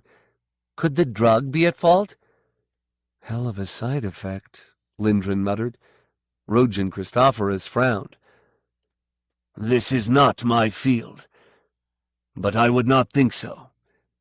Esperon is extremely potent, with both physical and psionic side effects verging on the extreme. But not that extreme." "What then?" said Lamy Thorne. "What killed him?" "The instrument of death was probably his own talent," the xenobiologist said, "undoubtedly augmented by the drug. Besides boosting his principal power, his telepathic sensitivity, Esperon would also tend to bring out other psi talents that might have been latent in him." "Such as?" Lamy demanded. "Biocontrol, telekinesis." Melantha Girl was way ahead of him. "Esperon shoots blood pressure way up anyway. Increase the pressure in his skull even more by rushing all the blood in his body to his brain. Decrease the air pressure around his head simultaneously, using teak to induce a short-lived vacuum. Think about it." They thought about it, and none of them liked it. "Who could do such a thing?" Caroli de Brannon said. "It could only have been self-induced. His own talent wild, out of control." "Or turned against him by a greater talent," Alice Northwind said stubbornly. "No human telepath has talent on that order. To seize control of someone else, body and mind and soul, even for an instant." "Exactly," the stout Xenotech replied. "No human telepath." "Gas giant people?" Lamy Thorne's tone was mocking. Alice Northwind stared her down. "I could talk about Cray-sensitives, or Githyanki soul-sucks, name a half-dozen others off the top of my head, but I don't need to. I'll only name one. A Hrangen mind." That was a disquieting thought. All of them fell silent and stirred uneasily, thinking of the vast inimical power of a Hrangen mind hidden in the command chambers of the Nightflyer, until Melantha Girl broke the spell with a short, derisive laugh. "You're frightening yourself with shadows, Alice," she said. "What you're saying is ridiculous if you stop to think about it. I hope that isn't too much to ask. You're supposed to be xenologists, the lot of you. Experts in alien languages, psychology, biology, technology. You don't act the part. We warred with old Hrange for 1,000 years, but we never communicated successfully with a Hrangen mind. If Royd Eris is a Hrangen, they've improved their conversational skills markedly in the centuries since the collapse." Alice Northwind flushed. "You're right," she said. "I'm jumpy." "Friends," said Caroli de Brannon, "we must not let our actions be dictated by panic or hysteria. A terrible thing has happened. One of our colleagues is dead, and we do not know why. Until we do, we can only go on. This is no time for rash actions against the innocent. Perhaps, when we return to Avalon, an investigation will tell us what happened. The body is safe for examination, is it not?" "We cycled it through the airlock into the drive room," Daniel said. "It'll keep." "And it can be studied closely on our return," de Brannon said. "Which should be immediate," said Northwind. "Tell Eris to turn this ship around." De Brannon looked stricken. "But the Volcran! A week more and we shall know them, if my figures are correct. To return would take us 6 weeks. Surely it is worth 1 additional week to know that they exist. Thale would not have wanted his death to be for nothing." Before he died, Thale was raving about aliens, about danger, Northwind insisted. We're rushing to meet some aliens. What if they're the danger? Maybe these Volcrin are even more potent than Ahrangan mind, and maybe they don't want to be met, or investigated, or observed. What about that, Caroli? You ever think about that? Those stories of yours, don't some of them talk about terrible things happening to the races that met the Volcrin? Legends, de Brannon said. Superstition. A whole Findi horde vanishes in one legend, Rojan Christophorus put in. We cannot put credence in these fears of others, de Brannon argued. Perhaps there's nothing to the stories, Northwind said. But do you care to risk it? I don't. For what? Your sources may be fictional or exaggerated or wrong. Your interpretations and computations may be in error, or they may have changed course.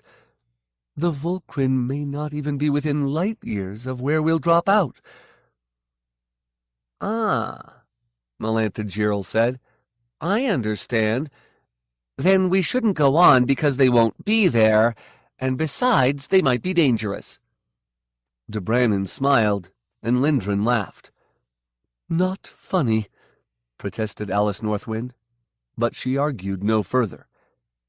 No, Melantha continued. Any danger we are in will not increase significantly in the time it will take us to drop out of drive and look about for Volcrin. We have to drop out anyway to reprogram for the shunt home. Besides, we've come a long way for these Volcrin, and I admit to being curious. She looked at each of them in turn, but no one spoke. We continue, then. And Royd? Demanded Christophorus. What do we do about him? What can we do? Said Daniel. Treat the captain as before, Melantha said decisively. We should open lines to him and talk. Maybe now we can clear up some of the mysteries that are bothering us, if Royd is willing to discuss things frankly. He is probably as shocked and dismayed as we are, my friends, said de Brannon. Possibly he is fearful that we will blame him, try to hurt him. I think we should cut through to his section of the ship and drag him out kicking and screaming, Christophorus said. We have the tools. That would write a quick end to all our fears. It could kill Royd, Melantha said. Then he'd be justified in anything he did to stop us. He controls this ship. He could do a great deal if he decided we were his enemies. She shook her head vehemently. No, Rojan, we can't attack Royd. We've got to reassure him. I'll do it, if no one else wants to talk to him. There were no volunteers. All right, but I don't want any of you trying any foolish schemes. Go about your business. Act normally. Caroli de Brannon was nodding agreement. Let us put Royd and poor Thale from our minds, and concern ourselves with our work, with our preparations. Our sensory instruments must be ready for deployment as soon as we shift out of drive and re-enter normal space, so we can find our quarry quickly. We must review everything we know of the Volcrin. He turned to the linguists and began discussing some of the preliminaries he expected of them, and in a short time the talk had turned to the Volcrin, and bit by bit the fear drained out of the group. Lami Thorne sat listening quietly, her thumb absently rubbing her wrist implant.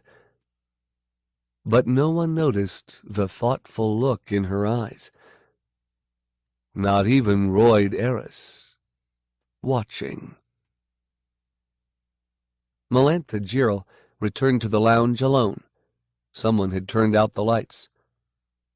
"Captain," she said softly. He appeared to her, pale, glowing softly, with eyes that did not see. His clothes, filmy and out of date, were all shades of white and faded blue. "Hello, Melantha," the mellow voice said from the communicators, as the ghost silently mouthed the same words. "Did you hear, Captain?" "Yes," he said, his voice vaguely tinged by surprise. "I hear and I see everything on my night flyer, Melantha. Not only in the lounge, and not only when the communicators and view screens are on. How long have you known?" "Known?" She smiled. "Since you praised Alice's gas giant solution to the Roydian mystery.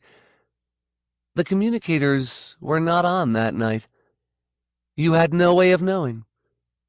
Unless—" "I have never made a mistake before," Royd said.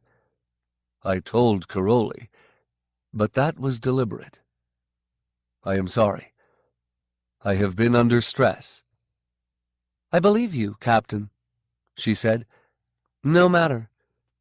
I'm the improved model, remember? I'd guessed weeks ago." For a time, Royd said nothing. Then, "When do you begin to reassure me?" "I'm doing so right now. Don't you feel reassured yet?" The apparition gave a ghostly shrug. "I am pleased that you and Caroli do not think I murdered that man. Otherwise, I am frightened. Things are getting out of control, Melantha. Why didn't she listen to me? I told Caroli to keep him dampened. I told Agatha not to give him that injection. I warned them." "They were afraid too," Melantha said. "Afraid that you were only trying to frighten them off, to protect some awful plan. I don't know. It was my fault, in a sense. I was the one who suggested Esperon. I thought it would put Thale at ease and tell us something about you. I was curious." She frowned. "A deadly curiosity. Now I have blood on my hands." Melantha's eyes were adjusting to the darkness in the lounge. By the faint light of the holograph, she could see the table where it had happened. Dark streaks of drying blood across its surface among the plates and cups and cold pots of tea and chocolate. She heard a faint dripping as well, and could not tell if it was blood or coffee. She shivered. "I don't like it in here." "If you would like to leave, I can be with you wherever you go." "No," she said. "I'll stay. Royd, I think it might be better if you were not with us wherever we go. If you kept silent and out of sight, so to speak. If I asked you to, would you shut off your monitors throughout the ship? Except for the lounge, perhaps. It would make the others feel better, I'm sure." "They don't know." "They will. You made that remark about gas giants in everyone's hearing. Some of them have probably figured it out by now." "If I told you I had cut myself off, you would have no way of knowing whether it was the truth." "I could trust you," Melantha Girl said. Silence. The specter stared at her. "As you wish," Royd's voice said finally. "Everything off. Now I see and hear only in here. Now, Melantha, you must promise to control them. No secret schemes or attempts to breach my quarters. Can you do that?" "I think so," she said. "Did you believe my story?" Royd asked. "Ah," she said. "A strange and wondrous story, Captain. If it's a lie, I'll swap lies with you any time. You do it well. If it's true, then you are a strange and wondrous man." "It's true," the ghost said quietly. Melinda, yes? Does it bother you that I have watched you? Watched you when you were not aware? A little, she said, but I think I can understand it. I watched you copulating. She smiled. Ah, She said, I'm good at it. I wouldn't know, Royd said. You're good to watch. Silence. She tried not to hear the steady, faint dripping off to her right. Yes, She said after a long hesitation. Yes? What? yes, Royd, She said. I would probably sex with you if it were possible. How did you know what I was thinking? Royd's voice was suddenly frightened, full of anxiety and something close to fear. Easy, Melantha said, startled. I'm an improved model. It wasn't so difficult to figure out. I told you, remember? I'm 3 moves ahead of you. You're not a telepath, are you? No, Melantha said. No. Royd considered that for a long time. I believe I'm reassured, he said at last. Good, She said. Melantha, he added, one thing. Sometimes it is not wise to be too many moves ahead. Do you understand? Oh? No, not really. You frighten me. Now reassure me. Your turn, Captain Royd. Of what? What happened in here? Really? Royd said nothing. I think you know something, Melantha said. You gave up your secret to stop us from injecting Lassimer with Esperon. Even after your secret was forfeit, you ordered us not to go ahead. Why? Esperon is a dangerous drug, Royd said. More than that, Captain, Melantha said. You're evading. What killed Thale Lassimer? Or is it who? I didn't. One of us? The Volcrin? Royd said nothing. Is there an alien aboard your ship, Captain? Silence. Are we in danger? Am I in danger, Captain? I'm not afraid. Does that make me a fool? I like people, Royd said at last. When I can stand it, I like to have passengers. I watch them, yes. It's not so terrible. I like you and Caroli especially. I won't let anything happen to you. What might happen? Royd said nothing. And what about the others, Royd? Christophorus and Northwind, Dan'l and Lindren, Lami Thorne? Are you taking care of them, too? Or only Caroli and I? No reply. You're not very talkative tonight, Melantha observed. I'm under strain, his voice replied, and certain things you are safer not to know. Go to bed, Melantha Girl. We've talked long enough. All right, Captain, she said. She smiled at the ghost and lifted her hand. His own rose to meet it. Warm, dark flesh and pale radiance brushed, melded, were one. Melantha Girl turned to go. It was not until she was out in the corridor, safe in the light once more, that she began to tremble. False midnight. The talks had broken up, and one by one the academicians had gone to bed. Even Caroli de Brannon had retired, his appetite for chocolate quelled by his memories of the lounge. The linguists had made violent, noisy love before giving themselves up to sleep, as if to reaffirm their life in the face of Thea Lassimer's grisly death.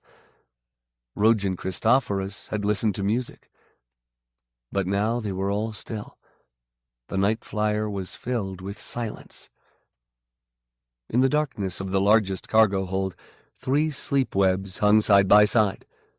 Melantha Gerald twisted occasionally in her sleep, her face feverish, as if in the grip of some nightmare.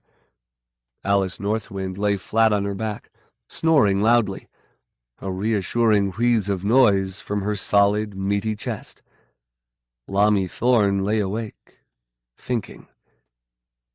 Finally she rose and dropped to the floor, nude, quiet, light and careful as a cat. She pulled on a tight pair of pants, slipped a wide-sleeved shirt of black metallic cloth over her head, belted it with a silver chain, shook out her short hair. She did not don her boots. Barefoot was quieter. Her feet were small and soft, with no trace of callus. She moved to the middle sleep web and shook Alice Northwind by her shoulder. The snoring stopped abruptly. "Huh?" the Xenotech said. She grunted in annoyance. "Come," whispered Lami Thorne. She beckoned. Northwind got heavily to her feet, blinking, and followed the cyberneticist through the door out into the corridor. She'd been sleeping in her jumpsuit, its seam open nearly to her crotch. She frowned and sealed it. "What the hell?" she muttered. She was disarrayed and unhappy. "There's a way to find out if Royd's story was true," Lami Thorne said carefully. "Melantha won't like it, though. Are you game to try?" "What?" Northwind asked. Her face betrayed her interest. "Come," the cyberneticist said. They moved silently through the ship to the computer room. The system was up, but dormant. They entered quietly. All empty. Currents of light ran silkily down crystalline channels in the data grids, meeting, joining, splitting apart again. Rivers of wan, multi-hued radiance crisscrossing a black landscape. The chamber was dim, the only noise a buzz at the edge of human hearing, until Lami Thorne moved through it, touching keys, tripping switches, directing the silent, luminescent currents. Bit by bit, the machine woke. "What are you doing?" Alice Northwind said. "Caroli told me to tie in our system with the ship," Lami Thorne replied as she worked. "I was told Royd wanted to study the Volcrin data. Fine, I did it. Do you understand what that means?"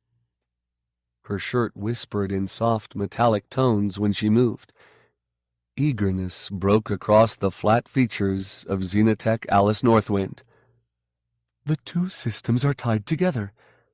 "Exactly. So Royd can find out about the Volcrin, and we can find out about Royd." She frowned. "I wish I knew more about the Nightflyers' hardware, but I think I can feel my way through. This is a pretty sophisticated system Brannon requisitioned." "Can you take over from Eris?" "Take over?" Lami sounded puzzled. "You been drinking again, Alice?" "No, I'm serious. Use your system to break into the ship's control. Overwhelm Eris, countermand his orders, make the Nightflyer respond to us down here. Wouldn't you feel safer if we were in control?"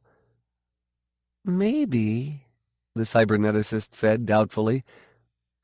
"I could try, but why do that?" "Just in case. We don't have to use the capacity, just so we have it if an emergency arises." Lami Thorne shrugged. "Emergencies and gas giants. I only want to put my mind at rest about Royd, whether he had anything to do with killing Lassimer."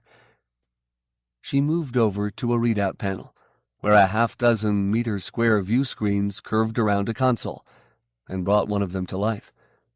Long fingers ghosted through holographic keys that appeared and disappeared as she used them, the keyboard changing shape again and yet again. The cyberneticist's pretty face grew thoughtful and serious. "We're in," she said. Characters began to flow across a view screen, red flickerings in glassy black depths. On a second screen, a schematic of the Nightflyer appeared. Revolved, halved. Its spheres shifted size and perspective at the whim of Lami's fingers, and a line of numerals below gave the specifications. The cyberneticist watched, and finally froze both screens. "Here," she said. "Here's my answer about the hardware. You can dismiss your takeover idea, unless those gas giant people of yours are going to help. The Nightflyer's bigger and smarter than our little system here. Makes sense when you stop to think about it. Ship's all automated, except for Royd." Her hands moved again, and two more display screens stirred. Lami Thorne whistled and coaxed her search program with soft words of encouragement. "It looks as though there is a Royd, though. Configurations are all wrong for a robot ship. Damn, I would have bet anything." The characters began to flow again, Lami watching the figures as they drifted by. "Here's life support specs. Might tell us something." A finger jabbed, and one screen froze yet again. "Nothing unusual," Alice Northwind said in disappointment. "Standard waste disposal, water recycling, food processor, with protein and vitamin supplements in stores." She began to whistle. "Tanks of Rennie's moss and neograss to eat up the CO2. Oxygen cycle, then. No methane or ammonia. Sorry about that." "Go sex with a computer." The cyberneticist smiled. "Ever tried it?" Her fingers moved again. "What else should I look for? You're the tech. What would be a giveaway? Give me some ideas." "Check the specs for nurturant tanks, cloning equipment, that sort of thing," the Xenotech said. "That would tell us whether he was lying." "I don't know," Lami Thorne said. "Long time ago. He might have junked that stuff. No use for it." "Find Royd's life history," Northwind said. "His mother's. Get a readout on the business they've done. All this alleged trading, they must have records. Account books, profit and loss, cargo invoices, that kind of thing." Her voice grew excited, and she gripped the cyberneticist from behind by her shoulders. "A log! A ship's log! There's got to be a log. Find it."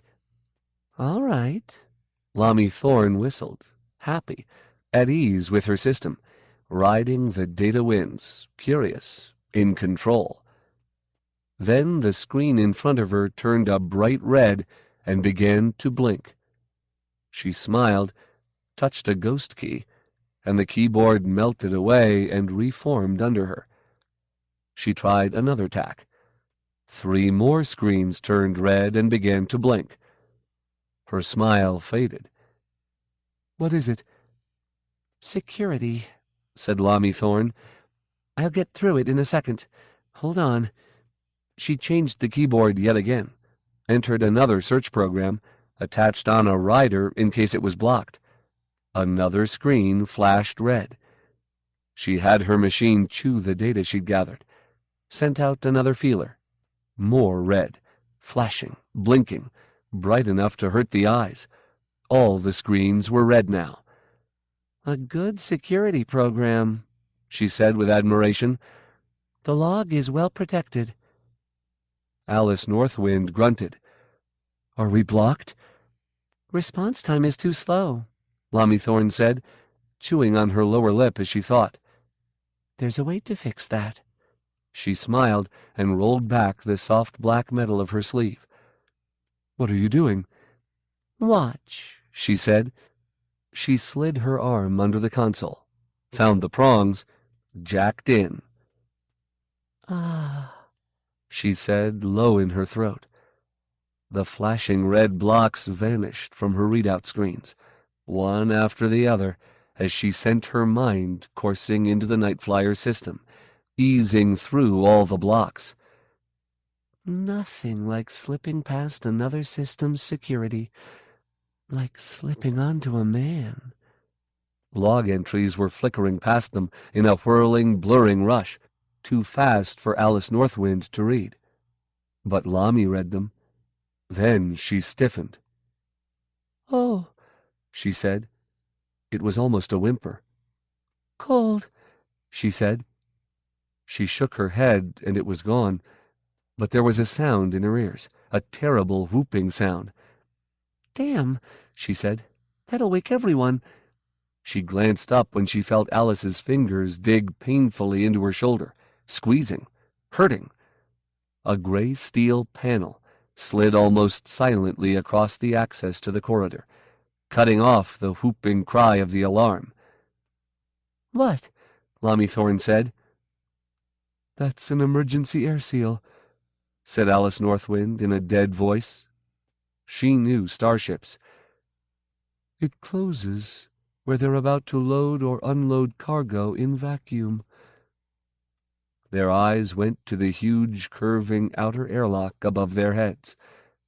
The inner lock was almost completely open, and as they watched it clicked into place, and the seal on the outer door cracked, and now it was open 1/2 meter, sliding, and beyond was twisted nothingness so burning bright it seared the eyes. "Oh," said Lami Thorne, as the cold coursed up her arm. She had stopped whistling. Alarms were hooting everywhere. The passengers began to stir. Melantha Gerald tumbled from her sleep web and darted into the corridor, nude, frantic, alert. Caroli de Brannon sat up drowsily. The Psy-Psych muttered fitfully in drug-induced sleep. Rojan Christophorus cried out in alarm. Far away, metal crunched and tore, and a violent shudder ran through the ship, throwing the linguists out of their sleepwebs, knocking Melantha from her feet. In the command quarters of the Nightflyer was a spherical room with featureless white walls.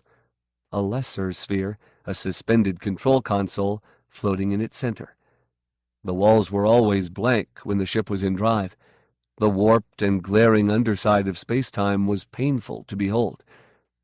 But now darkness woke in the room, a holoscope coming to life, cold black, and stars everywhere, points of icy, unwinking brilliance. No up and no down and no direction, the floating control sphere the only feature in the simulated sea of night.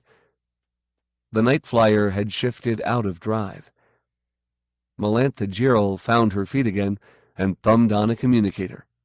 The alarms were still hooting, and it was hard to hear. "Captain," she shouted. "What's happening?"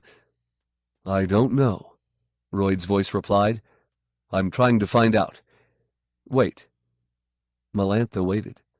Caroli de Brannon came staggering out into the corridor, blinking and rubbing his eyes. Rojan Christophorus was not long behind him. "What is it? What's wrong?" he demanded. But Melantha just shook her head. Lindgren and Daniel soon appeared as well.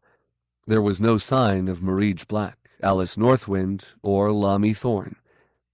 The academicians looked uneasily at the seal that blocked cargo hold 3. Finally, Melantha told Christophorus to go look. He returned a few minutes later. "Agatha is still unconscious," he said, talking at the top of his voice to be heard over the alarms. "The drugs still have her. She's moving around, though, crying out." "Alice and Lami?" Christophorus shrugged. "I can't find them. Ask your friend Royd." The communicator came back to life as the alarms died. "We have returned to normal space," Royd's voice said, "but the ship is damaged. Hold 3, your computer room, was breached while we were under drive. It was ripped apart by the flux. The computer dropped us out of drive automatically, fortunately for us, or the drive forces might have torn my entire ship apart. "Royd," said Melantha, "Northwind and Thorn are missing." It appears your computer was in use when the hold was breached, Royd said carefully. I would presume them dead, although I cannot say that with certainty. At Melantha's request, I have deactivated most of my monitors, retaining only the lounge input. I do not know what transpired. But this is a small ship, and if they are not with you, we must assume the worst. He paused briefly. If it is any consolation, they died swiftly and painlessly. "You killed them," Christophorus said, his face red and angry. He started to say more, but Melantha slipped her hand firmly over his mouth. The two linguists exchanged a long, meaningful look. "Do we know how it happened, Captain?" Melantha asked. Yes, he said reluctantly. The xenobiologist had taken the hint, and Melantha took away her hand to let him breathe. "Royd?" she prompted. It sounds insane, Melantha, his voice replied. But it appears your colleagues opened the hold's loading dock. I doubt they did so deliberately, of course. They were using the system interface to gain entry to the Nightflyers' data storage and controls, and they shunted aside all the safeties. "I see," Melantha said. "A terrible tragedy." Yes, perhaps more terrible than you think. I have yet to discover the extent of damage to my ship. "We should not keep you if you have duties to perform," Melantha said. "All of us are shocked, and it is difficult to talk now. Investigate the condition of your ship, and we'll continue our discussion at a more opportune time. Agreed?" Yes, said Royd. Melantha turned off the communicator. Now, in theory, the device was dead. Royd could neither see nor hear them. "Do you believe him?" Christophorus snapped. "I don't know," Melantha Girl said, "but I do know that the other cargo holds can all be flushed just as Hold 3 was. I'm moving my sleep web into a cabin. I suggest that those of you who are living in Hold 2 do the same." "Clever," Lindgren said, with a sharp nod of her head. "We can crowd in. It won't be comfortable, but I doubt that I'd sleep the sleep of angels in the holds after this." "We should also get our suits out of storage in 4, Daniel suggested.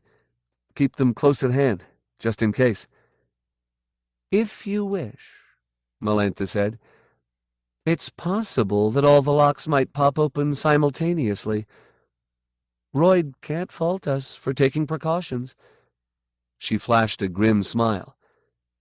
"After today, we've earned the right to act irrationally."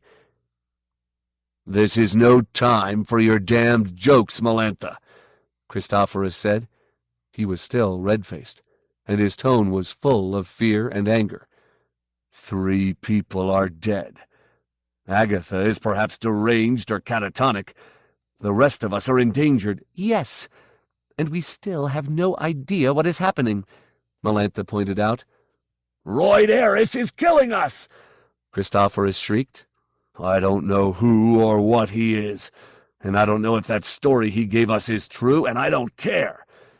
Maybe he's a hanging mind, or the avenging angel of the Vulcran, or the second coming of Jesus Christ. What the hell difference does it make? He's killing us!"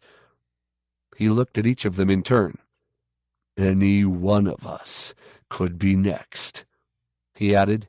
"Any one of us. Unless we've got to make plans. Do something. Put a stop to this once and for all. You realize, Melantha said gently, that we cannot actually know whether the good captain has turned off his sensory inputs down here. He could be watching and listening to us right now. He isn't, of course. He said he wouldn't, and I believe him. But we have only his word on that. Now, Rojan, you don't appear to trust Royd. If that's so, you can hardly put any faith in his promises. It follows, therefore, that from your own point of view, it might not be wise to say the things that you're saying. She smiled slyly. Do you understand the implications of what I'm saying? Christophorus opened his mouth and closed it again, looking very like a tall, ugly fish. He said nothing, but his eyes moved furtively, and his flush deepened. Lindgren smiled thinly. I think he's got it, she said. The computer is gone, then, Caroli de Brannon said suddenly, in a low voice. Melantha looked at him. I'm afraid so, Caroli. De Brannon ran his fingers through his hair, as if half aware of how untidy he looked.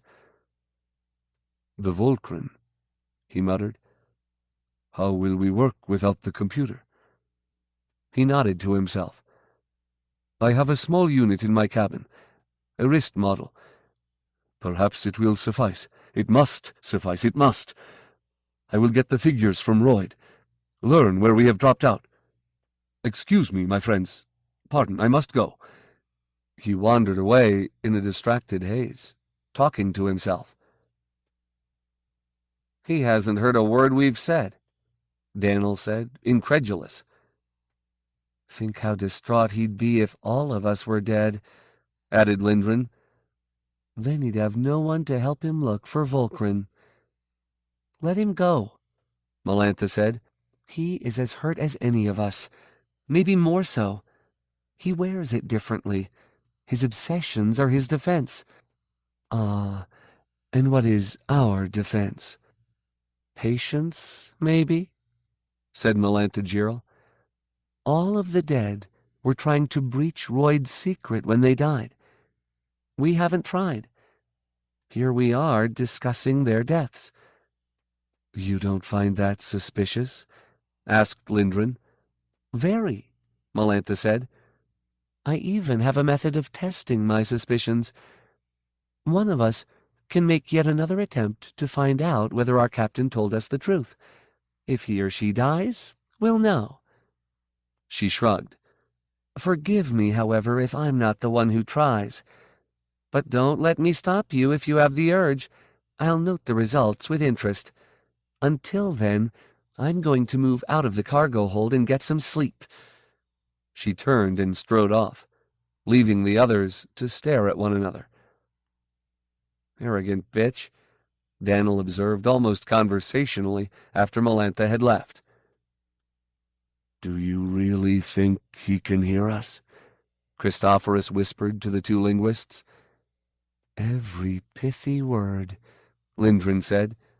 She smiled at his discomfiture. Come, Daniel. Let's get to a safe area and back to bed.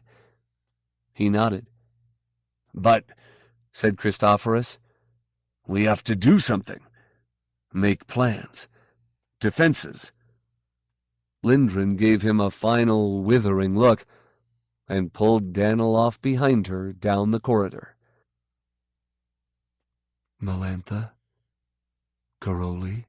She woke quickly, alert at the mere whisper of her name, fully awake almost at once, and sat up in the narrow single bed. Squeezed in beside her, Caroli de Brannon groaned and rolled over, yawning. Royd? She asked. Is it morning? We are drifting in interstellar space 3 light-years from the nearest star, Melantha, replied the soft voice from the walls. In such a context, the term morning has no meaning. But yes, it is morning. Melantha laughed. Drifting, you said? How bad is the damage? Serious, but not dangerous. Hold 3 is a complete ruin, hanging from my ship like half of a broken egg. But the damage was confined. The drives themselves are intact, and the Nightflyers' computers did not seem to suffer from your system's destruction. I feared they might. I have heard of phenomena like electronic death traumas. De Brannon said, "Eh? Royd?" Melantha stroked him affectionately. I'll tell you later, Caroli, she said. Go back to sleep. Royd, you sound serious. Is there more? I am worried about our return flight, Melantha, Royd said. When I take the Nightflyer back into drive, the flux will be playing directly on portions of the ship that were never engineered to withstand it. Our configurations are askew now. I can show you the mathematics of it, but the question of the flux forces is the vital one. The air seal across the access to hold 3 is a particular concern. I've run some simulations, and I don't know if it can take the stress. If it bursts, my whole ship will split apart in the middle. My engines will go shunting off by themselves, and the rest, even if the life support sphere remains intact, we will all soon be dead. I see. Is there anything we can do? Yes. The exposed areas would be easy enough to reinforce. The outer hull is armored to withstand the warping forces, of course. We could mount it in place. A crude shield, but according to my projections, it would suffice. If we do it correctly, it will help correct our configurations as well. Large portions of the hull were torn loose when the locks opened, but they are still out there, most within a kilometer or two, and could be used. At some point, Caroli de Brannon had finally come awake. "My team has 4 vacuum sleds," he said. "We can retrieve those pieces for you, my friend." "Fine, Caroli. But that is not my primary concern. My ship is self-repairing, within certain limits, but this exceeds those limits by an order of magnitude. I will have to do this myself." "You?" De Brannon was startled. "Royd, you said, that is, your muscles, your weakness. This work will be too much for you. Surely we can do this for you." Royd's reply was tolerant. "I am only a cripple in a gravity field, Caroli. Weightless, I am in my element, and I will be killing the Nightflyer's gravity grid momentarily to try to gather my own strength for the repair work. No, you misunderstand. I am capable of the work. I have the tools, including my own heavy-duty sled." I think I know what you are concerned about, Captain, Melantha said. "I'm glad," Royd said. "Perhaps then you can answer my question. If I emerge from the safety of my chambers to do this work, can you keep your colleagues from harming me?" Caroli de Brannon was shocked. "Oh, Royd, how could you think such a thing? We are scholars, scientists, not criminals or soldiers or animals. We are human. How can you believe we would threaten you or do you harm?" "Human," Royd repeated, "but alien to me. Suspicious of me. Give me no false assurances, Caroli." He sputtered. Melantha took him by the hand and bid him quiet. "Royd," she said, "I won't lie to you. You'd be in some danger. But I'd hope that by coming out, you'd make our friends joyously happy. They'd be able to see that you told the truth. See that you were only human." She smiled. They would see that, wouldn't they? They would, Royd said. But would it be enough to offset their suspicions? They believe I am responsible for the deaths of the other three. Do they not? Believe is too strong a word. They suspect it. They fear it. They are frightened, Captain, and with good cause. I am frightened. No more than I. I would be less frightened if I knew what did happen. Will you tell me? Silence. Royd, If I have made mistakes, Melantha, Royd said gravely, but I am not alone in that. I did my best to stop the Esperon injection, and I failed. I might have saved Alice and Lamy if I had seen them, heard them, known what they were about. But you made me turn off my monitors, Melantha. I cannot help what I cannot see. Why, if you saw 3 moves ahead, did you calculate these results? Melantha Jirl felt briefly guilty. Mea culpa, Captain. I share the blame. I know that. Believe me, I know that. It is hard to see 3 moves ahead when you do not know the rules. However, tell me the rules. I am blind and deaf, Royd said, ignoring her. It is frustrating. I cannot help if I am blind and deaf. I am going to turn on the monitors again, Melantha. I am sorry if you do not approve. I want your approval, but I must do this with or without it. I have to see. Turn them on, Melantha said thoughtfully. I was wrong, Captain. I should never have asked you to blind yourself. I did not understand the situation, and I overestimated my own power to control the others. A failing of mine. Improved models too often think they can do anything. Her mind was racing, and she felt almost sick. She had miscalculated, misled, and there was more blood on her hands. I think I understand better now. Understand what? Caroli de Brannon said, baffled. You do not understand, Royd said sternly. Don't pretend that you do, Melantha Jirl. Don't. It is not wise or safe to be too many moves ahead. There was something disturbing in his tone. Melantha understood that, too. What? Caroli said. I do not understand. Neither do I, Melantha said carefully. Neither do I, Caroli. She kissed him lightly. None of us understands, do we? Good, said Royd. She nodded and put a reassuring arm around Caroli. Royd, she said, to return to the question of repairs, it seems to me you must do this work, regardless of what promises we can give you.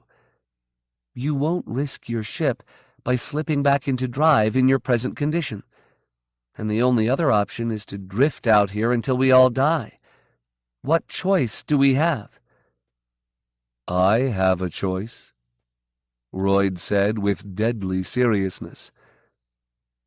I could kill all of you, if that were the only way to save myself and my ship. You could try, Melantha said. Let us have no more talk of death, de Brannon said. You are right, Caroli, Royd said. I do not wish to kill any of you, but I must be protected. You will be, Melantha said. Caroli can set the others to chasing your hull fragments. I'll be your protection. I'll stay by your side. If anyone tries to attack you, they'll have to deal with me. They won't find that easy. And I can assist you. The work will be done 3 times as fast. Royd was polite. It is my experience that most planet-born are clumsy and easily tired in weightlessness. It would be more efficient if I worked alone, although I will gladly accept your services as a bodyguard. I remind you that I'm the improved model, Captain, Melantha said. Good in free fall as well as in bed. I'll help. You are stubborn. As you will, then. In a few moments I shall depower the gravity grid. Caroli, go and prepare your people. Unship your vacuum sleds and suit up. I will exit the Nightflyer in 3 standard hours, after I have recovered from the pains of your gravity. I want all of you outside the ship before I leave. Is that condition understood? Yes, said Caroli. All except Agatha. She has not regained consciousness, friend. She will not be a problem. No, said Royd. I meant all of you, including Agatha. Take her outside with you. But Royd, protested de Brannon. You're the captain, Melantha Girl said firmly. It will be as you say, all of us outside, including Agatha. Outside. It was as though some vast animal had taken a bite out of the stars. Melantha Girl waited on her sled close by the Nightflyer and looked at stars. It was not so very different out here in the depths of interstellar space. The stars were cold, frozen points of light, unwinking, austere, more chill and uncaring somehow than the same suns made to dance and twinkle by an atmosphere. Only the absence of a landmark primary reminded her of where she was. In the places between, where men and women and their ships do not stop, where the Volcran sail crafts impossibly ancient. She tried to pick out Avalon's sun, but she did not know where to search. The configurations were strange to her, and she had no idea of how she was oriented. Behind her, before her, above, all around, the star fields stretched endlessly. She glanced down, or what seemed like down just then, beyond her feet and her sled and the Nightflyer, expecting still more alien stars. And the bite hit her with an almost physical force. Melantha fought off a wave of vertigo. She was suspended above a pit, a yawning chasm in the universe, black, starless, vast, empty. She remembered then. The Tempter's Veil. Just a cloud of dark gases. Nothing, really. Galactic pollution that obscured the light from the stars of the fringe. But this close at hand it seemed immense, terrifying, and she had to break her gaze when she began to feel as if she were falling. It was a gulf beneath her and the frail silver-white shell of the Nightflyer, a gulf about to swallow them. Melantha touched one of the controls on the sled's forked handle, swinging around so the veil was to her side instead of beneath her. That seemed to help somehow. She concentrated on the Nightflyer, ignoring the looming wall of blackness beyond. It was the largest object in her universe, bright amid the darkness, ungainly, its shattered cargo sphere giving the whole craft an unbalanced cast. She could see the other sleds as they angled through the black, tracking the missing pieces of hull, grappling with them, bringing them back. The linguistic team worked together, as always, sharing a sled. Rojan Christophorus was alone, working in a sullen silence. Melantha had almost had to threaten him with physical violence before he agreed to join them. The xenobiologist was certain that it was all another plot, that once they were outside, the Nightflyer would slip into drive without them and leave them to lingering deaths. His suspicions were inflamed by drink, and there had been alcohol on his breath when Melantha and Caroli had finally forced him to suit up. Caroli had a sled, too, and a silent passenger, Agatha Marige Black, freshly drugged and asleep in her vacuum suit, safely locked into place. While her colleagues labored, Melantha Girl waited for Royd Eris, talking to the others occasionally over the comlink. The two linguists, unaccustomed to weightlessness, were complaining a good deal and bickering as well. Caroli tried to soothe them frequently. Christophorus said little, and his few comments were edged and biting. He was still angry. Melantha watched him flit across her field of vision, a stick figure in form-fitting black armor, standing erect at the controls of his sled. Finally, the circular airlock atop the foremost of the Nightflyer's major spheres dilated, and Royd Eris emerged. She watched him approach, curious, wondering what he would look like. In her mind were a half-dozen contradictory pictures.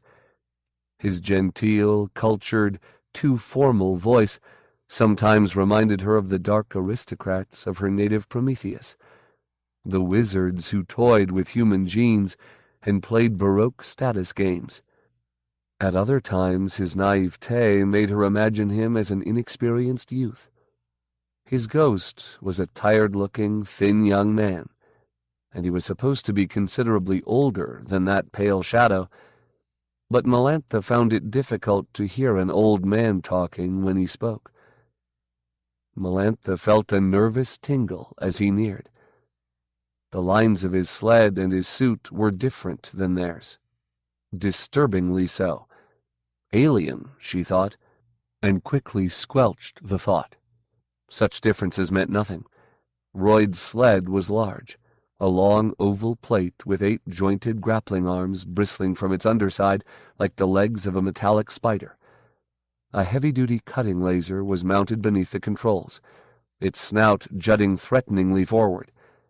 His suit was far more massive than the carefully engineered Academy work suits they wore, with a bulge between its shoulder blades that was probably a power pack, and rakish, radiant fins atop shoulders and helmet.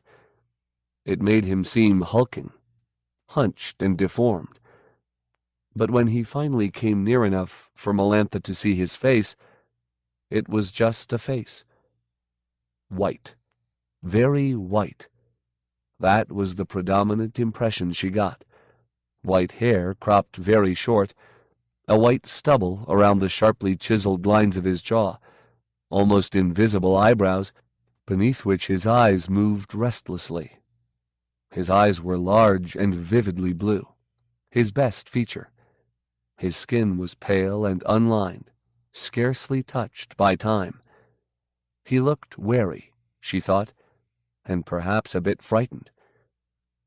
Royd stopped his sled close to hers, amid the twisted ruin that had been Cargo Hold 3, and surveyed the damage. The pieces of floating wreckage that had once been flesh, blood, glass, metal, plastic. Hard to distinguish now, all of them fused and burned and frozen together. "We have a good deal of work to do," he said. "Shall we begin?" "First, let's talk," she replied. She shifted her sled closer and reached out to him, but the distance was still too great, the width of the bases of the 2 vacuum sleds keeping them apart. Melantha backed off and turned herself over completely, so that Royd stood upside down in her world, and she upside down in his. She moved to him again, positioning her sled directly over under his. Their gloved hands met, brushed, parted. Melantha adjusted her altitude. Their helmets touched. "Now I have touched you," Royd said with a tremor in his voice. "I have never touched anyone before, or been touched." "Oh, Royd, this isn't touching. Not really. The suits are in the way. But I will touch you. Really touch you. I promise you that." "You can't. It's impossible." "I'll find a way," she said firmly. "Now turn off your comm. The sound will carry through our helmets." He blinked and used his tongue controls, and it was done. "Now we can talk," she said, "privately." "I do not like this, Melantha," he said. "This is too obvious. This is dangerous." "There is no other way. Royd, I do know." "Yes," he said. "I knew you did. 3 moves ahead, Melantha. I remember the way you play chess. But this is a more serious game, and you are safer if you feign ignorance." "I understand that, Captain. Other things I'm less sure about. Can we talk about them?" "No. Don't ask me to. Just do as I tell you. You are in peril, all of you, but I can protect you. The less you know, the better I can protect you."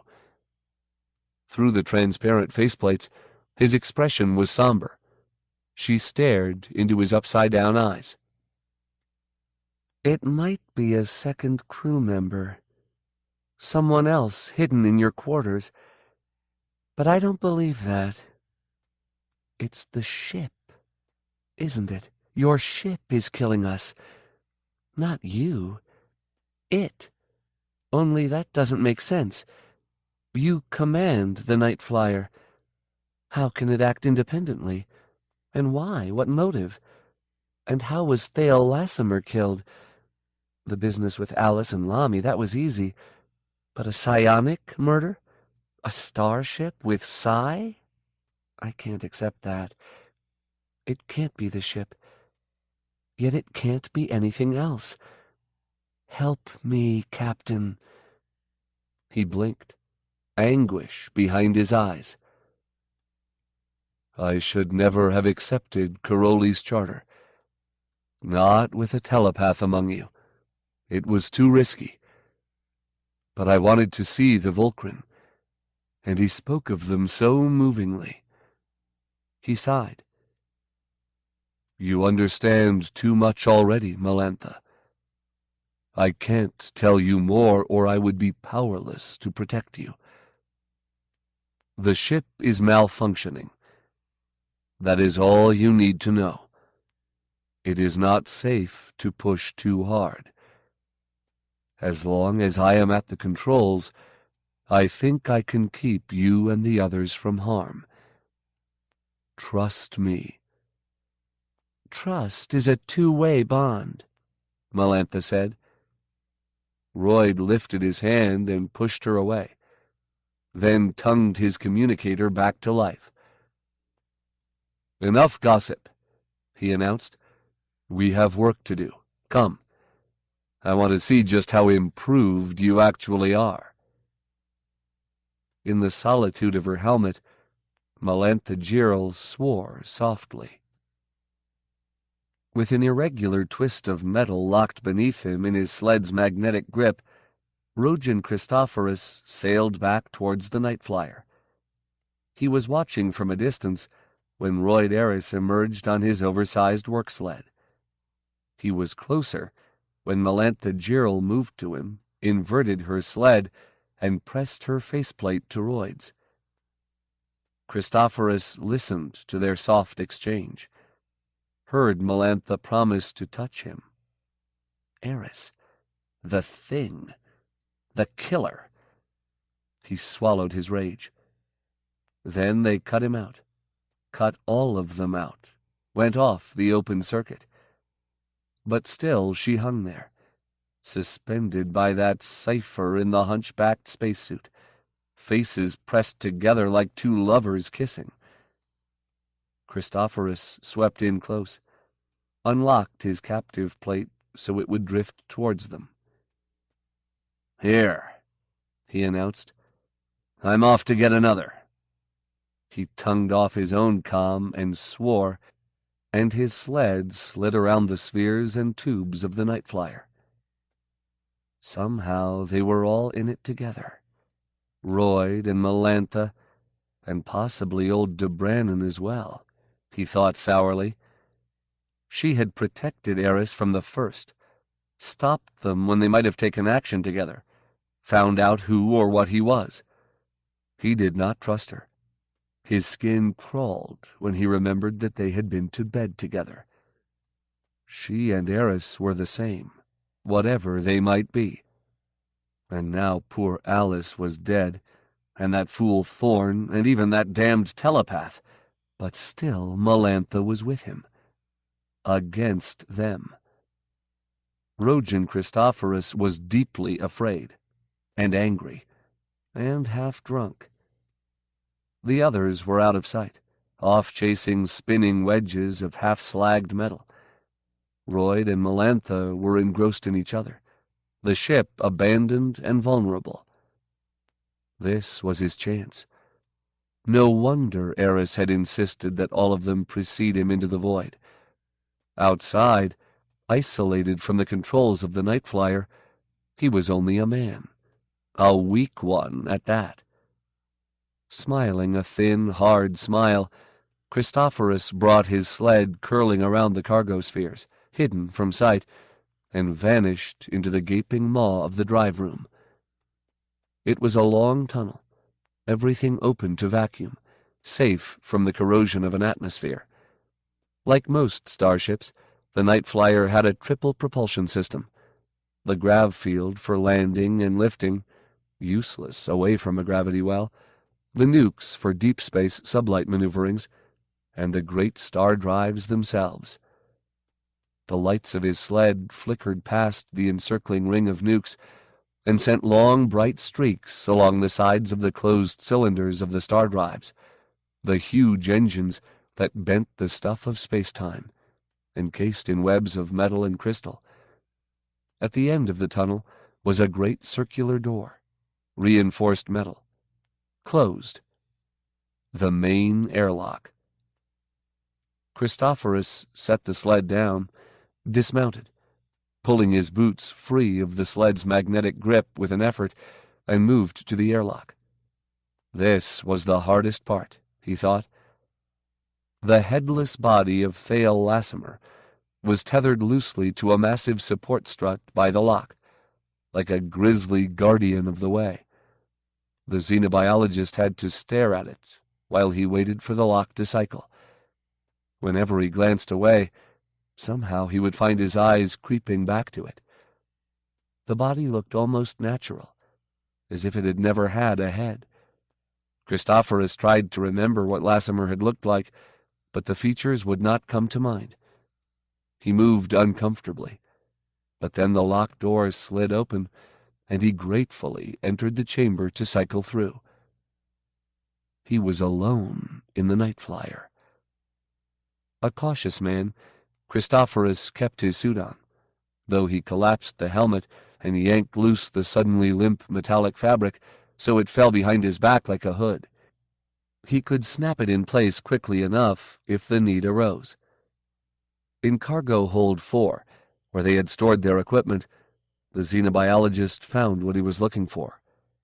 A portable cutting laser, charged and ready.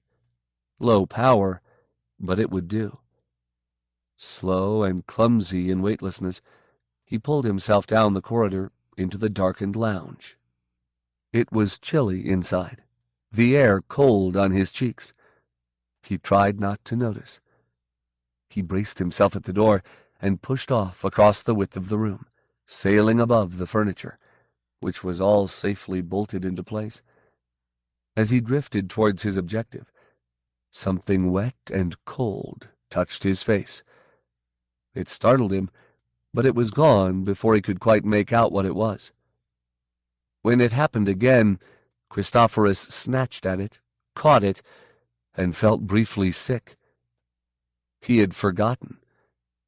No one had cleaned the lounge yet. The remains were still there, floating now. Blood and flesh and bits of bone and brain, all around him. He reached the far wall, stopped himself with his arms, pulled himself down to where he wanted to go. The bulkhead. The wall. No doorway was visible, but the metal couldn't be very thick. Beyond was the control room, the computer access, safety, power. Rojan Christophorus did not think of himself as a vindictive man. He did not intend to harm Royd Eris. That judgment was not his to make.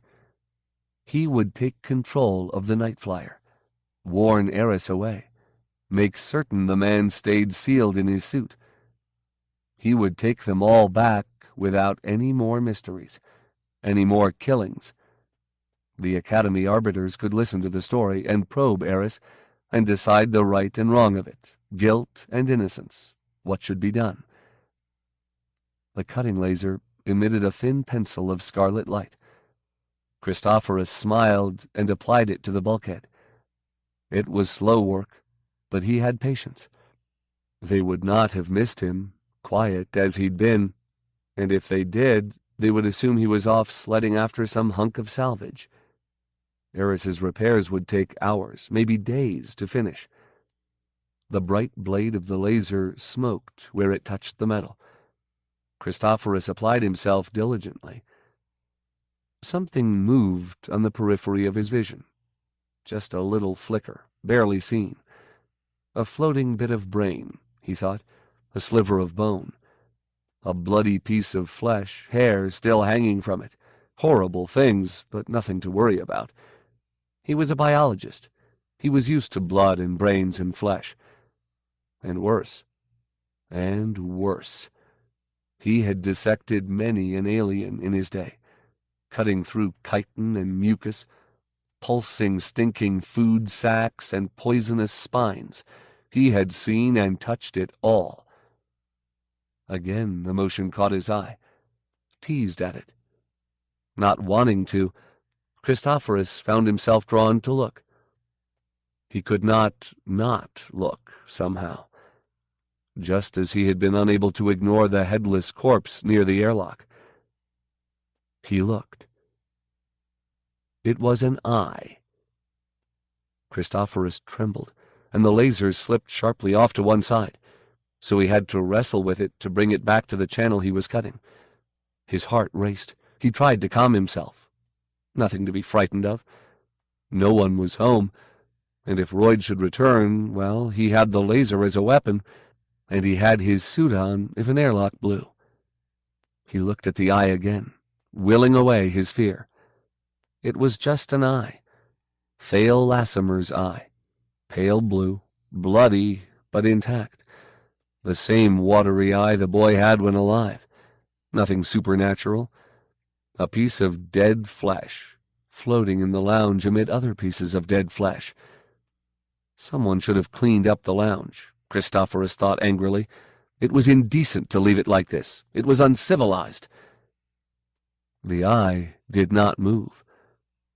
The other grisly bits were drifting on the air currents that flowed across the room. But the eye was still.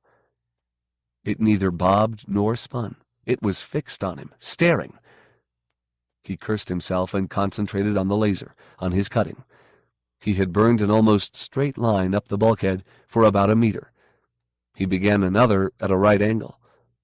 The eye watched dispassionately. Christophorus suddenly found he could not stand it.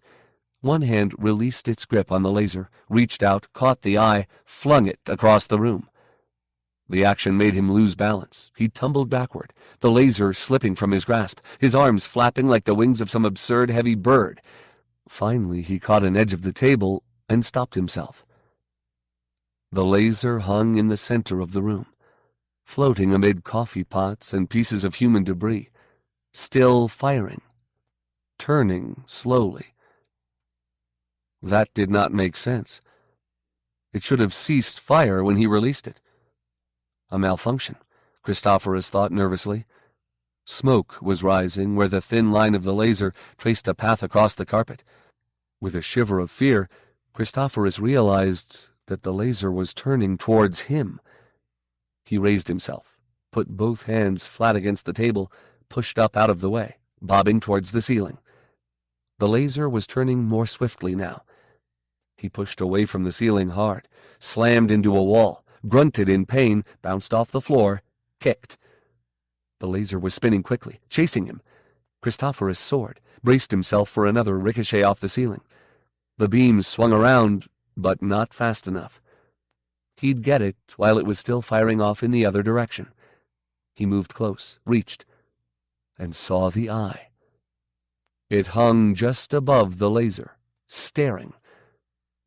Rojan Christophorus made a small whimpering sound low in his throat, and his hand hesitated. Not long, but long enough. And the scarlet beam came up and around. Its touch was a light, hot caress across his neck. It was more than an hour later before they missed him.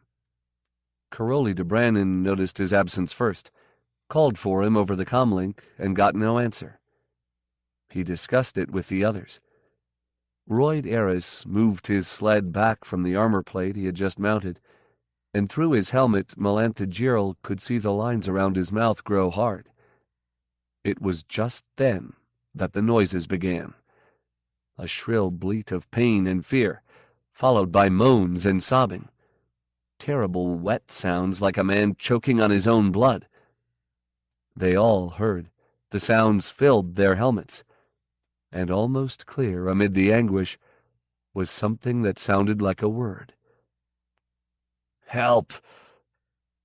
"That's Christophorus," a woman's voice said. "Lindren." "He's hurt," Daniel added. "He's crying for help. Can't you hear it?" "Where?" someone started. "The ship," Lindren said. "He must have returned to the ship." Royd Eris said, "The fool. No, I warned—" "We're going to check," Lindren announced. Daniel cut free the hull fragment they had been bringing in, and it spun away, tumbling. Their sled angled down towards the Nightflyer. "Stop," Royd said. "I'll return to my chambers and check from there if you wish, but you may not enter the ship. Stay outside until I give you clearance." The terrible sounds went on and on. "Go to hell," Lindren snapped at him over the open circuit. Caroli de Brannon had his sled in motion too, hastening after the linguists. But he had been farther out, and it was a long way back to the ship. "Royd, what can you mean? We must help, don't you see? He is hurt. Listen to him. Please, my friend." "No," Royd said. "Caroli, stop. If Rojan went back to the ship alone, he is dead." "How do you know that?" Daniel demanded. "Did you arrange it? Set traps in case we disobeyed you?"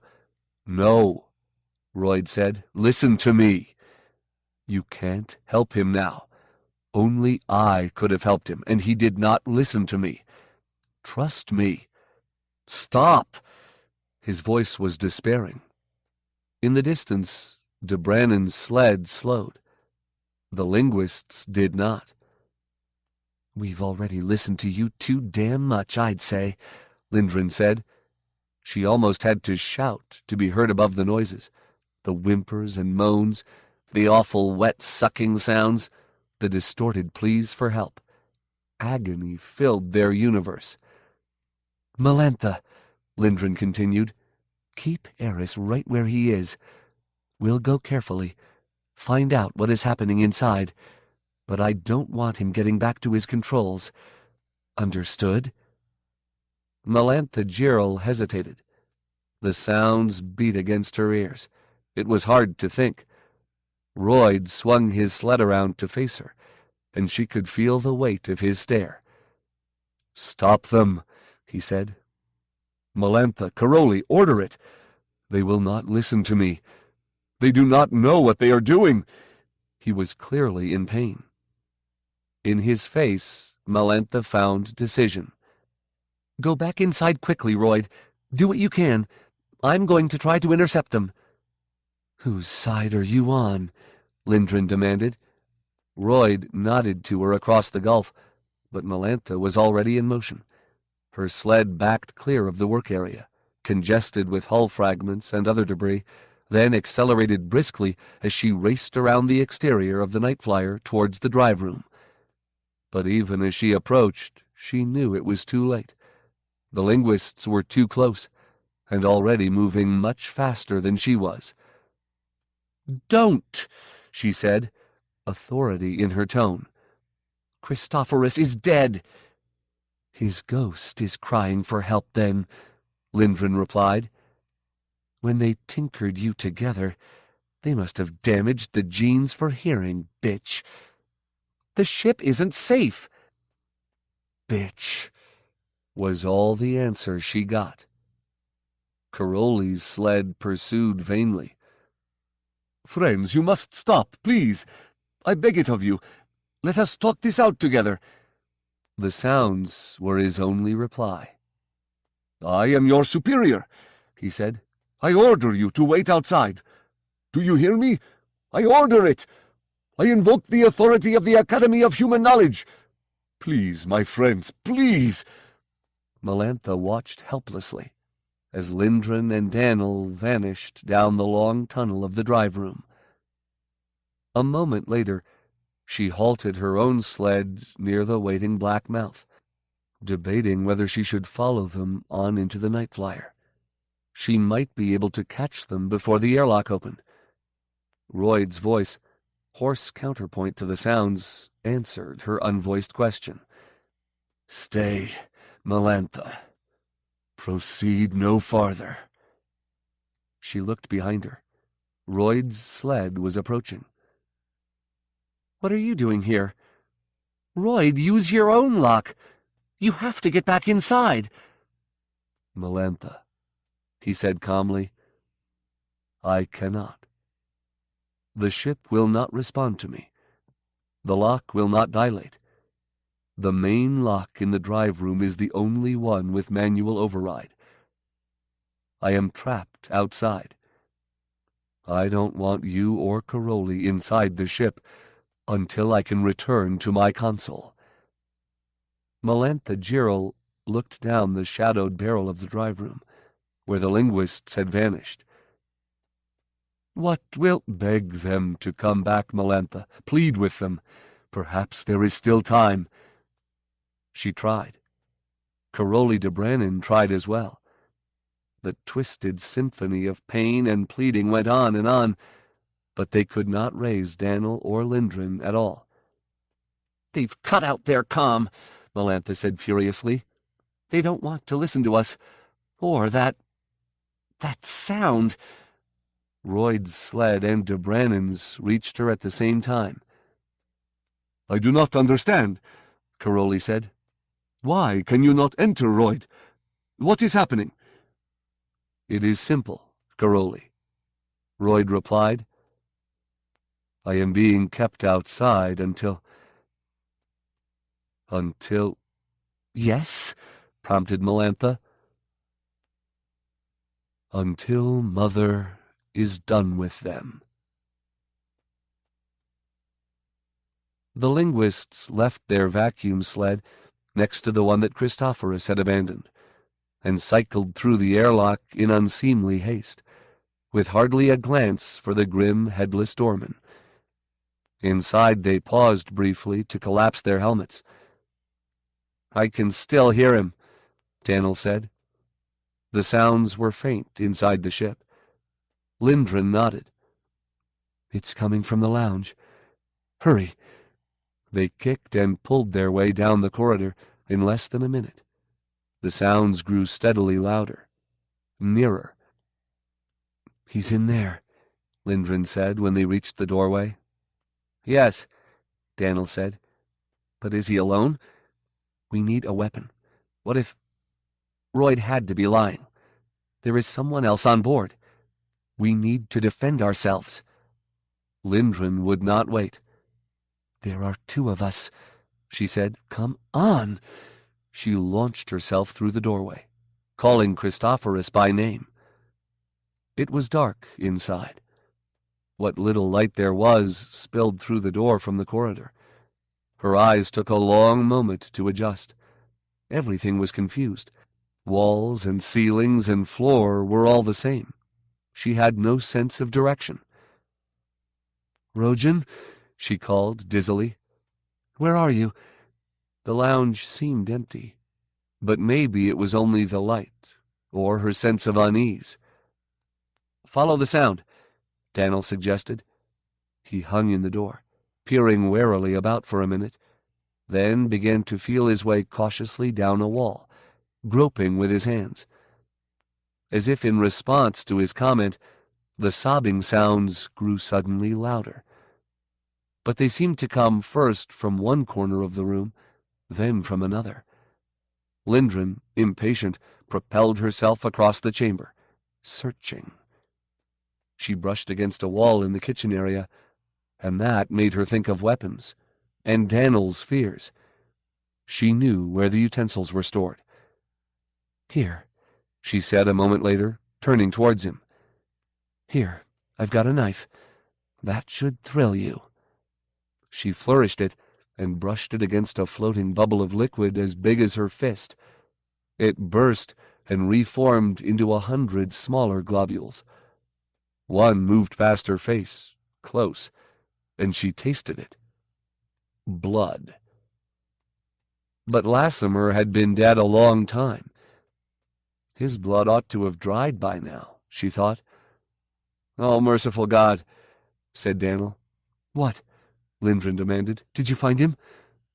Daniel was fumbling his way back towards the door, creeping along the wall like an oversized insect, back the way he had come. "Get out, Lindgren," he warned. "Hurry!" "Why?" She trembled despite herself. "What's wrong?" "The screams," he said. "The wall, Lindgren, the wall. The sounds." "You're not making sense," she snapped. "Get a hold of yourself." He gibbered. "Don't you see? The sounds are coming from the wall. The communicator. Faked. Simulated." Daniel reached the door and dove through it, sighing audibly. He did not wait for her. He bolted down the corridor and was gone, pulling himself hand over hand wildly, his feet thrashing and kicking behind him. Lindgren braced herself and moved to follow. The sounds came from in front of her, from the door. "Help me," it said, in Rojan Christophorus's voice. She heard moaning and that terrible wet choking sound, and she stopped.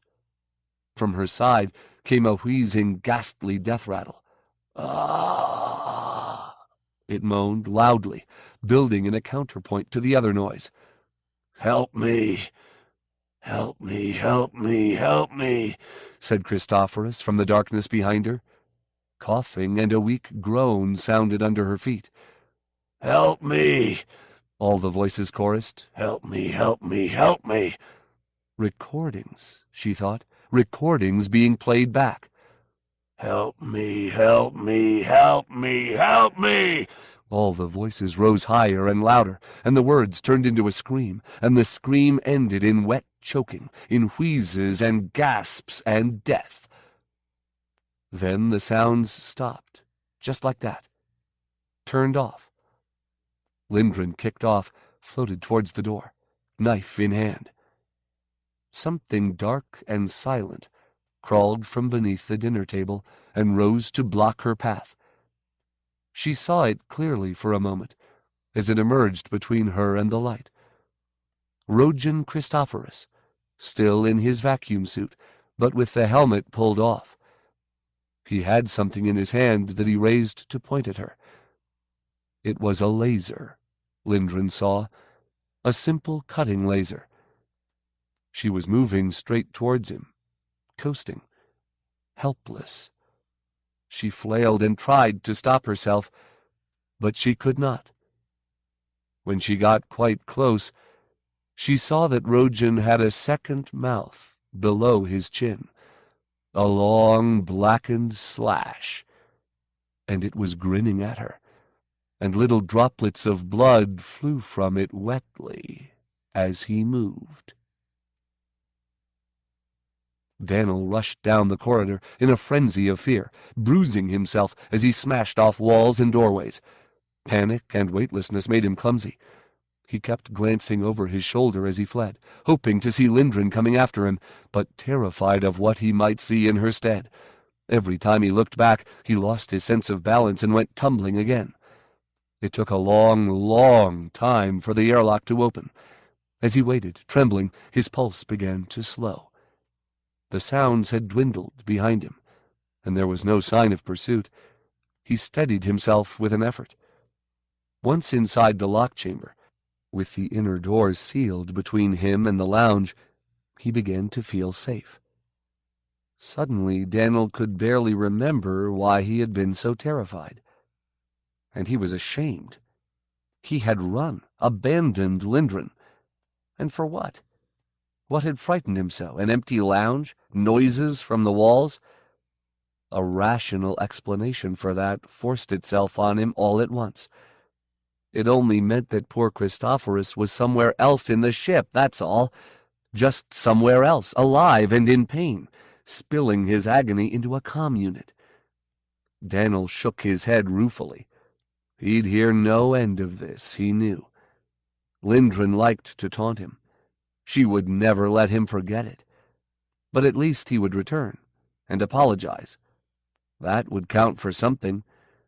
Resolute, he reached out and killed the cycle on the airlock, then reversed it.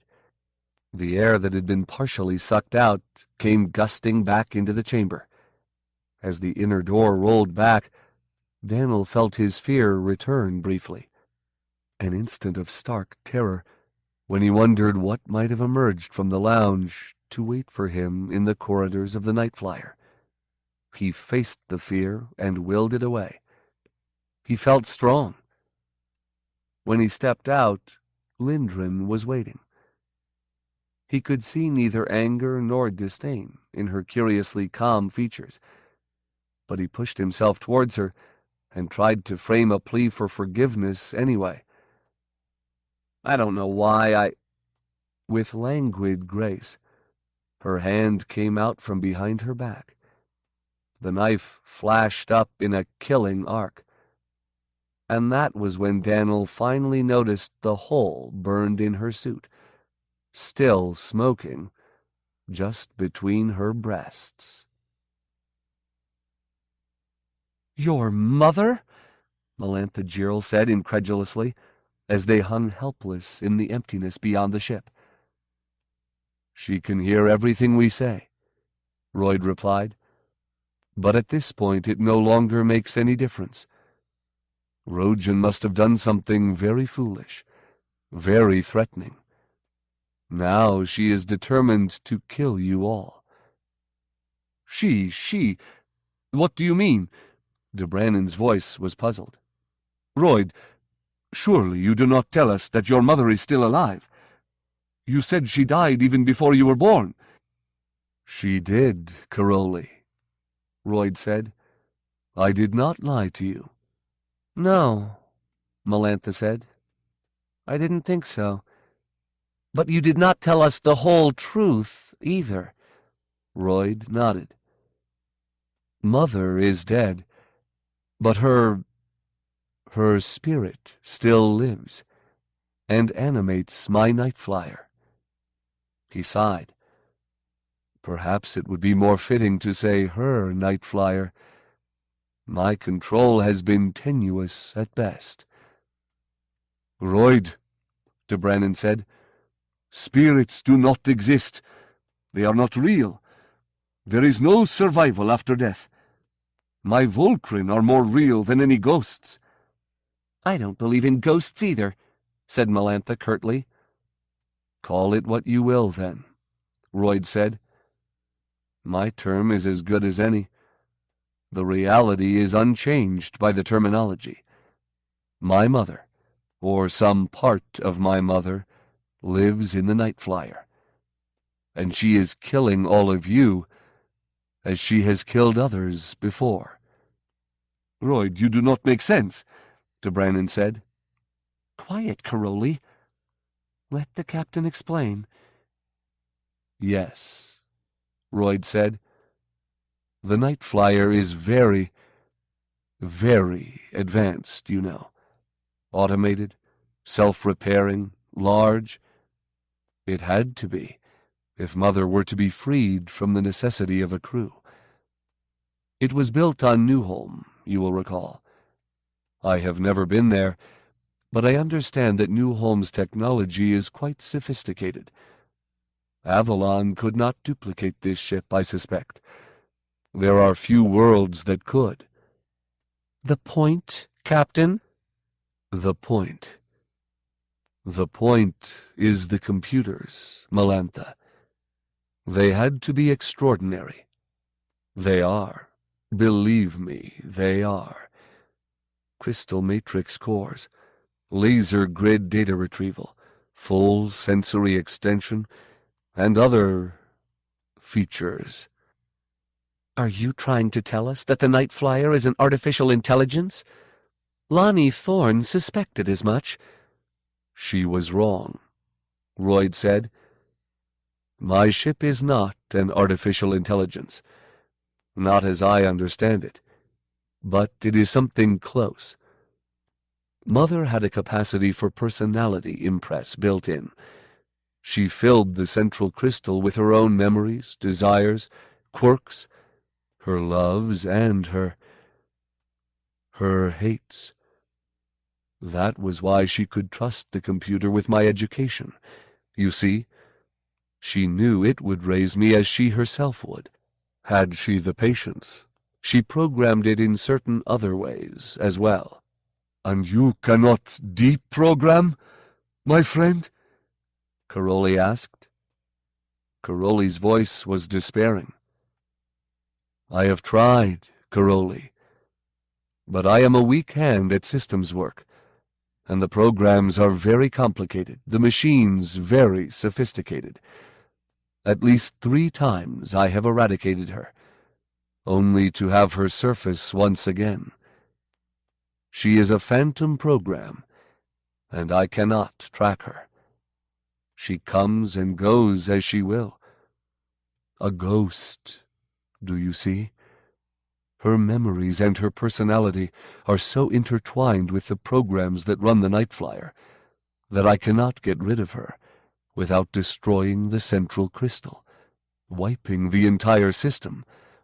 But that would leave me helpless. I could never reprogram, and with the computers down, the entire ship would fail. Drivers, life support, everything. I would have to leave the Nightflyer, and that would kill me. You should have told us, my friend, Caroli D'Branin said.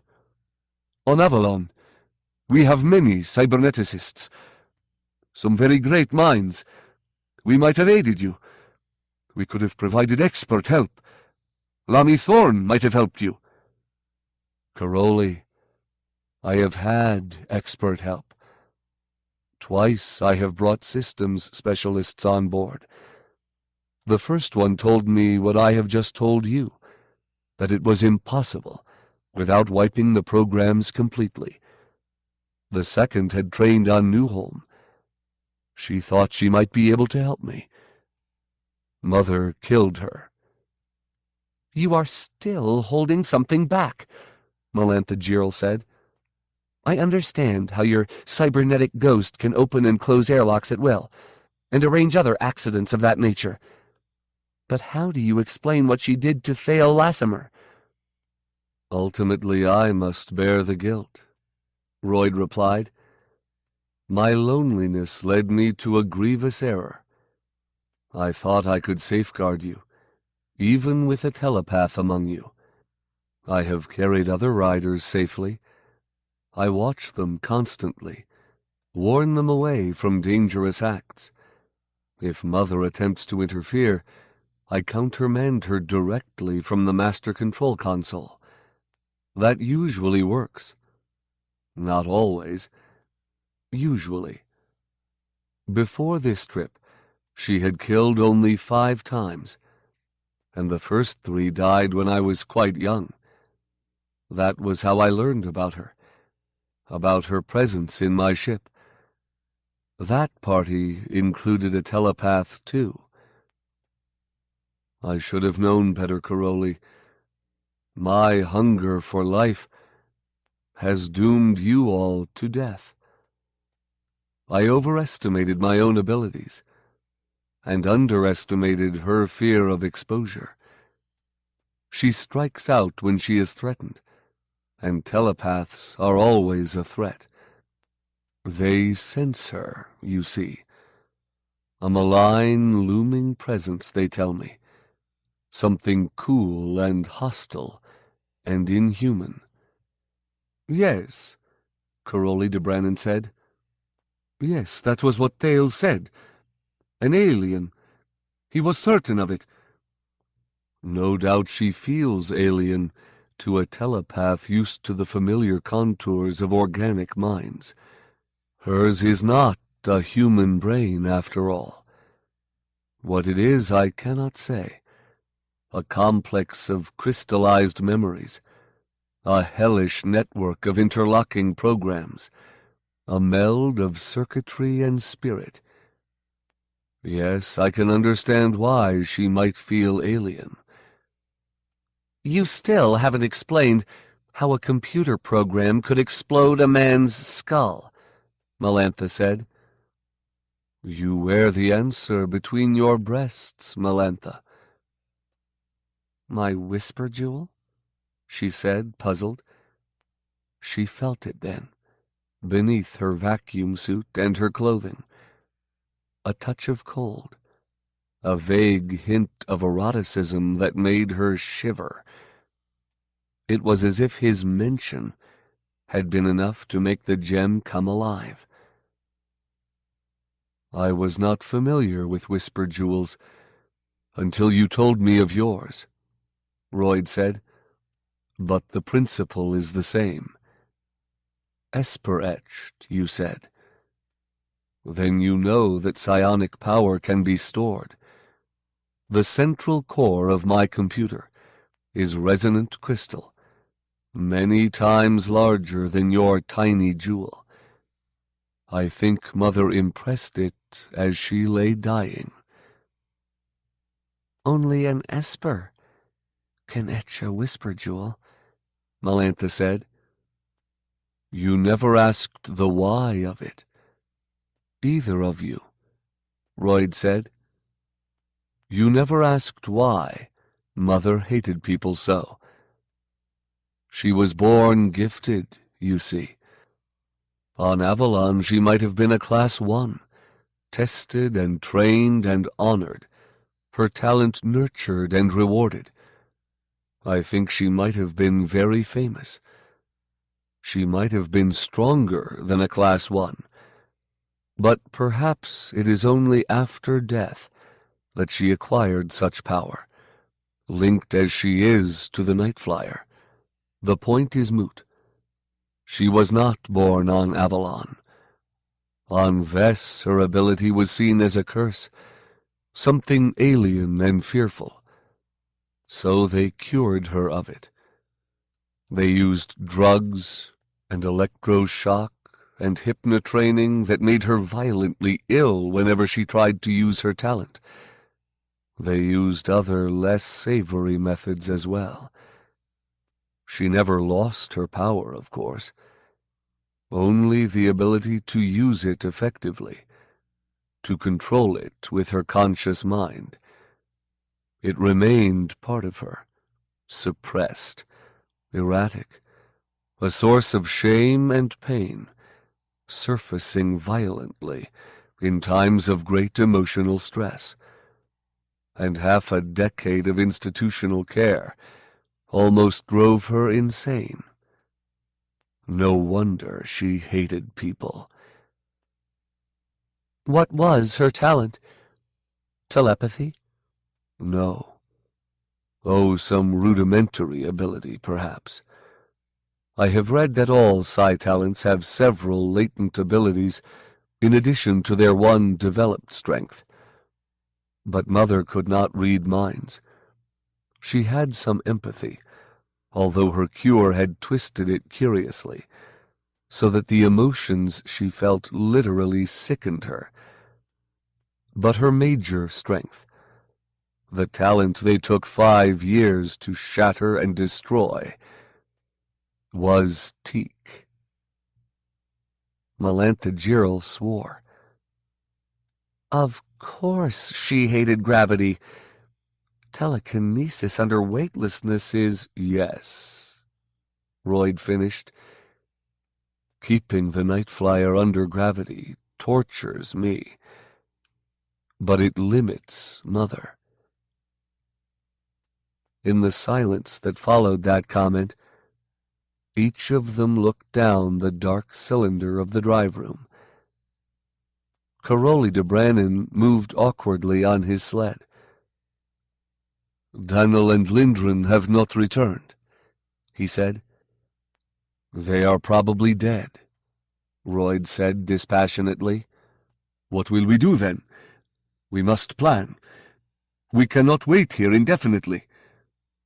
The first question is, what can I do? Royd Eris replied. I have talked freely, you'll note. You deserved to know. We have passed the point where ignorance was a protection. Obviously, things have gone too far. There have been too many deaths, and you have been witness to all of them. Mother can't allow you to return to Avalon alive. True, said Melantha. But what shall she do with you? Is your own status in doubt, Captain? The crux of the problem, Royd admitted. You are still 3 moves ahead, Melantha. I wonder if it will suffice. Your opponent is 4 ahead in this game, and most of your pawns are already captured. I fear checkmate is imminent. Unless I can persuade my opponent's king to desert. No. She could see Royd's wan smile. She would probably kill me too, if I choose to side with you. She does not need me. Caroli de Brannon was slow to grasp the point. But what else could... My sled has a laser. Yours do not. I could kill you both right now, and thereby earn my way back into the Nightflyers' good graces. Across the 3 meters that lay between their sleds, Melantha's eyes met Royd's. Her hands rested easily on the thruster controls. You could try, Captain. Remember, the improved model isn't easy to kill. I would not kill you, Melantha Jirl, Royd said seriously. I have lived 68 standard years, and I have never lived at all. I am tired, and you tell grand, gorgeous lies. Will you really touch me? Yes. I risk a lot for that touch. Yet, in a way, it is no risk at all. If we lose, we will all die together. If we win, well, I shall die anyway when they destroy the Nightflyer. Either that or live as a freak in an orbital hospital. and I would prefer death.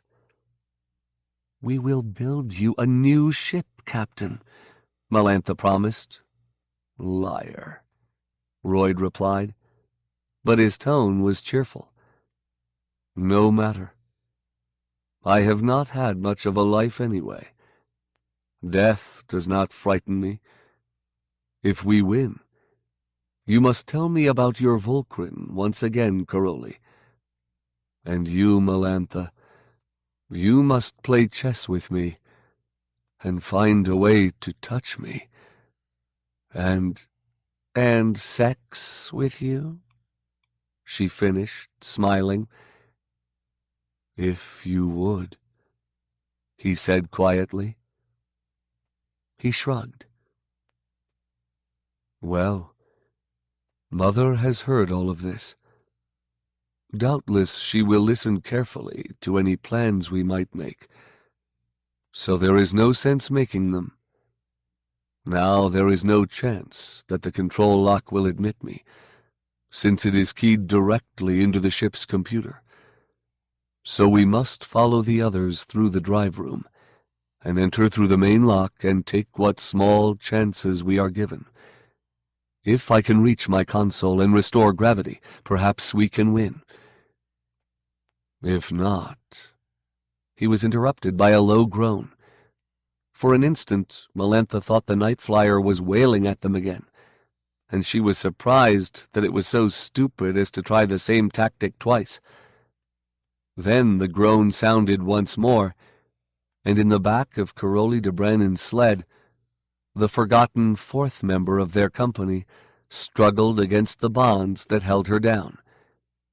De Brannan hastened to free her, and Agatha Marije Black tried to rise to her feet and almost floated off the sled until he caught her hand and pulled her back. "Are you well?" he asked. "Can you hear me? Have you pain?" Imprisoned beneath a transparent faceplate, wide, frightened eyes flicked rapidly from Caroli to Melantha to Royd, and then to the broken Nightflyer. Melantha wondered whether the woman was insane, and started to caution de Brannan when Marije Black spoke. "The Volcrin," was all she said. "Oh, the Volcrin!" Around the mouth of the drive room, the ring of nuclear engines took on a faint glow. Melantha Girl heard Royd suck in his breath sharply. She gave the thruster controls of her sled a violent twist. "Hurry!" she said loudly. "The Nightflyer is preparing to move." A third of the way down the long barrel of the drive room, Royd pulled abreast of her, stiff and menacing in his black, bulky armor. Side by side they sailed past the cylindrical star drives and the cyberwebs. Ahead, dimly lit, was the main airlock and its ghastly sentinel. "When we reach the lock, jump over to my sled," Royd said. "I want to stay armed and mounted, and the chamber is not large enough for 2 sleds. Melantha Girl risked a quick glance behind her. "Caroli," she called. "where are you?" "Outside, my love. My friend," the answer came. "I cannot come. Forgive me." "We have to stay together." "No," de Brannan said. "No, I could not risk it. Not when we are so close. It would be so tragic, so futile, Melantha. To come so close and fail. Death I do not mind, but I must see them first, finally, after all these years." "My mother is going to move the ship," Royd cut in. "Caroli, you will be left behind, lost." "I will wait," de Brannan replied. "My Volcrin come, and I must wait for them." Then the time for conversation was gone, for the airlock was almost upon them. Both sleds slowed and stopped, and Royd Eris reached out and began the cycle, while Melantha Jiril moved to the rear of his huge oval work sled. When the outer door moved aside, they glided through into the lock chamber. "When the inner door opens, it will begin," Royd told her evenly. "The permanent furnishings are either built in or welded or bolted into place. But the things that your team brought on board are not. Mother will use those things as weapons.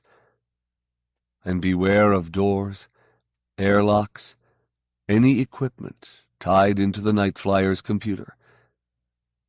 Need I warn you not to unseal your suit?" "Hardly," she replied. Royd lowered the sled a little, and its grapplers made a metallic sound as they touched against the floor of the chamber. The inner door hissed open, and Royd applied his thrusters. Inside, Daniel and Lindgren waited, swimming in a haze of blood. Daniel had been slit from crotch to throat, and his intestines moved like a nest of pale, angry snakes. Lindgren still held the knife. They swam closer, moving with a grace they had never possessed in life. Royd lifted his foremost grapplers and smashed them to the side as he surged forward. Daniel caromed off a bulkhead, leaving a wide wet mark where he struck, and more of his guts came sliding out. Lindgren lost control of the knife. Royd accelerated past them, driving up the corridor through the cloud of blood. "I'll watch behind," Melantha said. She turned and put her back to his. Already the two corpses were safely behind them. The knife was floating uselessly in the air. She started to tell Royd that they were all right, when the blade abruptly shifted and came after them, gripped by some invisible force. "Swerve!" she cried. The sled shot wildly to one side. The knife missed by a full meter and glanced ringingly off a bulkhead. But it did not drop. It came at them again. The lounge loomed ahead, dark. "The door is too narrow," Royd said. "We will have to abandon—" As he spoke, they hit. He wedged the sled squarely into the doorframe, and the sudden impact jarred them loose. For a moment, Melantha floated clumsily in the corridor, her head whirling, trying to sort up from down. The knife slashed at her, opening her suit and her shoulder clear through to the bone. She felt sharp pain, and the warm flush of bleeding. "Damn!" she shrieked. The knife came around again, spraying droplets of blood. Melantha's hand darted out and caught it. She muttered something under her breath and wrenched the blade free of the hand that had been gripping it. Royd had regained the controls of his sled and seemed intent on some manipulation. Beyond him, in the dimness of the lounge, Melantha glimpsed a dark, semi-human form rise into view. "Royd!" she warned. The thing activated its small laser. The pencil beam caught Royd square in the chest. He touched his own firing stud. The sled's heavy-duty laser came alive, a shaft of sudden brilliance. It cindered Christophorus's weapon and burned off his right arm and part of his chest. The beam hung in the air, throbbing, and smoked against the far bulkhead. Royd made some adjustments and began cutting a hole. "We'll be through in 5 minutes or less," he said curtly. "Are you all right?" Melantha asked. "I'm uninjured," he replied. "My suit is better armored than yours, and his laser was a low-powered toy." Melantha turned her attention back to the corridor. The linguists were pulling themselves towards her, one on each side of the passage, to come at her from 2 directions at once. She flexed her muscles. Her shoulder stabbed and screamed. Otherwise, she felt strong, almost reckless. "The corpses are coming after us again," she told Royd. "I'm going to take them." "Is that wise?" he asked. "There are 2 of them." I'm an improved model, Melantha said, and they're dead. She kicked herself free of the sled and sailed towards Daniel in a high, graceful trajectory. He raised his hands to block her. She slapped them aside, bent one arm back and heard it snap, and drove her knife deep into his throat before she realized what a useless gesture that was. Blood oozed from his neck in a spreading cloud, but he continued to flail at her. His teeth snapped grotesquely. Melantha withdrew her blade, seized him, and with all her considerable strength threw him bodily down the corridor. He tumbled, spinning wildly, and vanished into the haze of his own blood. Melantha flew in the opposite direction, revolving lazily. Lindgren's hands caught her from behind. Nails scrabbled against her faceplate until they began to bleed, leaving red streaks on the plastic. Melantha whirled to face her attacker, grabbed a thrashing arm, and flung the woman down the passageway to crash into her struggling companion. The reaction sent her spinning like a top. She spread her arms and stopped herself, dizzy, gulping. "I'm through," Royd announced. Melantha turned to see. A smoking meter-square opening had been cut through one wall of the lounge. Royd killed the laser, gripped both sides of the doorframe, and pushed himself towards it. A piercing blast of sound drilled through her head. She doubled over in agony. Her tongue flicked out and clicked off the comm. Then there was blessed silence. In the lounge, it was raining. Kitchen utensils, glasses and plates, pieces of human bodies all lashed violently across the room and glanced harmlessly off Royd's armored form. Melantha, eager to follow, drew back helplessly. That rain of death would cut her to pieces in her lighter, thinner vacuum suit. Royd reached the far wall and vanished into the secret control section of the ship. She was alone. The Nightflyer lurched, and sudden acceleration provided a brief semblance of gravity. Melantha was thrown to one side. Her injured shoulder smashed painfully against the sled. All up and down the corridor, doors were opening. Daniel and Lindgren were moving towards her once again. The Nightflyer was a distant star, sparked by its nuclear engines. Blackness and cold enveloped them, and below was the unending emptiness of the Tempter's Veil. But Caroli de Brannon did not feel afraid. He felt strangely transformed. The void was alive with promise. "They are coming," he whispered. "Even I, who have no psi at all, even I can feel it. The Cray story must be so. Even from light years off, they can be sensed. Marvelous!"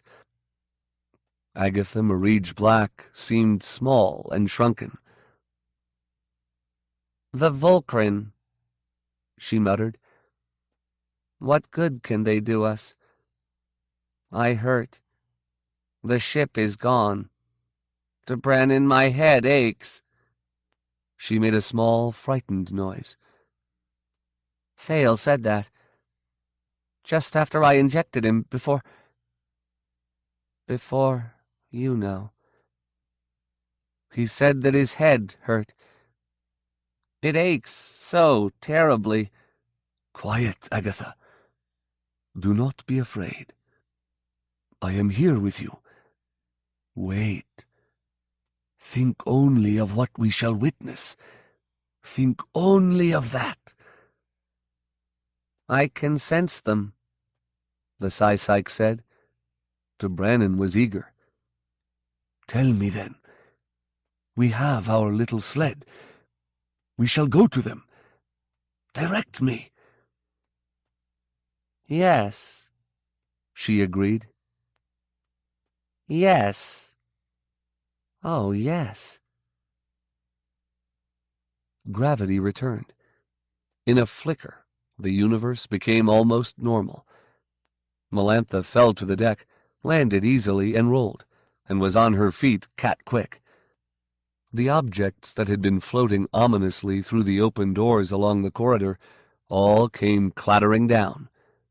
The blood was transformed from a fine mist to a slick covering on the corridor floor.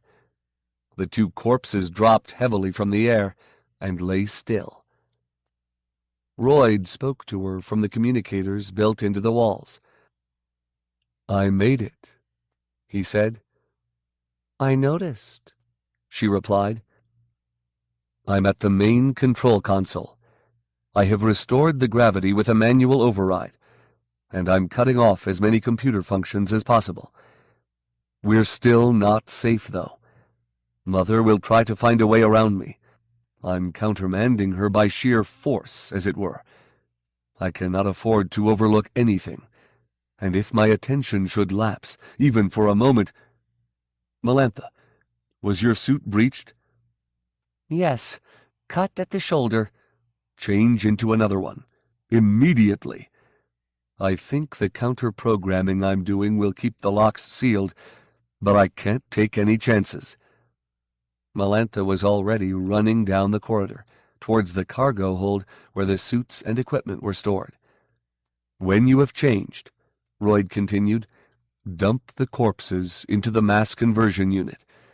You'll find the appropriate hatch near the drive room airlock, just to the left of the lock controls. Convert any other loose objects that are not indispensable as well. Scientific instruments, books, tapes, tableware. "Knives," suggested Melantha. By all means. "Is Teak still a threat, Captain?" Mother is vastly weaker in a gravity field, Royd said. She has to fight it. Even boosted by the Nightflyers' power, she can only move one object at a time, and she has only a fraction of the lifting force she wields under weightless conditions. But the power is still there, remember. Also, it is possible she will find a way to circumvent me and cut out the gravity again. From here I can restore it in an instant, but I don't want any likely weapons lying around, even for that brief period of time. Melantha reached the cargo area. She stripped off her vacuum suit and slipped into another one in record time, wincing at the pain in her shoulder. It was bleeding badly, but she had to ignore it. She gathered up the discarded suit and a double armful of instruments and dumped them into the conversion chamber. Afterwards, she turned her attention to the bodies. Daniel was no problem. Lindgren crawled down the corridor after her as she pushed him through, and thrashed weakly when it was her own turn. A grim reminder that the Nightflyers' powers were not all gone. Melantha easily overcame her feeble struggles and forced her through. Christophorus's burned, ruined body writhed in her grasp and snapped its teeth at her, but Melantha had no real trouble with it. While she was cleaning out the lounge, a kitchen knife came spinning at her head. It came slowly, though, and Melantha just batted it aside, then picked it up and added it to the pile for conversion. She was working through the cabins, carrying Agatha Marie Black's abandoned drugs and injection gun under her arm, when she heard Royd cry out. A moment later, a force like a giant invisible hand wrapped itself around her chest and squeezed, and pulled her struggling to the floor. Something was moving across the stars. Dimly and far off, Dubrannon could see it, though he could not yet make out details. But it was there, that was unmistakable. Some vast shape that blocked off a section of the starscape. It was coming at them dead on. How he wished he had his team with him now. His computer, his telepath, his experts, his instruments. He pressed harder on the thrusters and rushed to meet his Vulcran. Pinned to the floor, hurting, Melantha Jiril risked opening her suit's comm. She had to talk to Royd. Are you there?" she asked. What's happening? The pressure was awful, and it was growing steadily worse. She could barely move. The answer was pained and slow in coming. "Outwitted me," Royd's voice managed. "Hurts to talk. Royd, She teaked the dial up 2Gs, 3 higher, right on the board. All I have to do, turn it back. Let me." Silence. Then, finally, when Melantha was near despair, Royd's voice again. One word. "Can't." Melantha's chest felt as if it were supporting 10 times her own weight. She could imagine the agony Royd must be in. Royd, for whom even one gravity was painful and dangerous. Even if the dial was an arm's length away, she knew his feeble musculature would never let him reach it. why? She started. Talking was not as hard for her as it seemed to be for him. Why would she turn up the gravity? It weakens her too. Yes? "Yes, but in a time, hour, minute, my heart will burst, and then you alone, she will kill gravity. Kill you." Painfully, Melantha reached out her arm and dragged herself half a length down the corridor. Royd, hold on. I'm coming. She dragged herself forward again. Agatha's drug kit was still under her arm, impossibly heavy. She eased it down and started to shove it aside. It felt as if it weighed 100 kilos. She reconsidered. Instead, she opened its lid. The ampules were all neatly labeled. She glanced over them quickly, searching for adrenaline or synthestim, anything that might give her the strength she needed to reach Royd. She found several stimulants, selected the strongest, and was loading it into the injection gun with awkward, agonized slowness when her eyes chanced on the supply of Esperon. Melantha did not know why she hesitated. Esperon was only one of a half-dozen psionic drugs in the kit, none of which could do her any good. But something about seeing it bothered her, reminded her of something she could not quite lay her finger on. She was trying to sort it out when she heard the noise. Royd, she said. Your mother. Could she move? She couldn't move anything. Take it. In this higher gravity, could she? "Maybe," he answered. "If concentrate all her power hard. Maybe possible. Why?" Because, Melantha Jirl said grimly.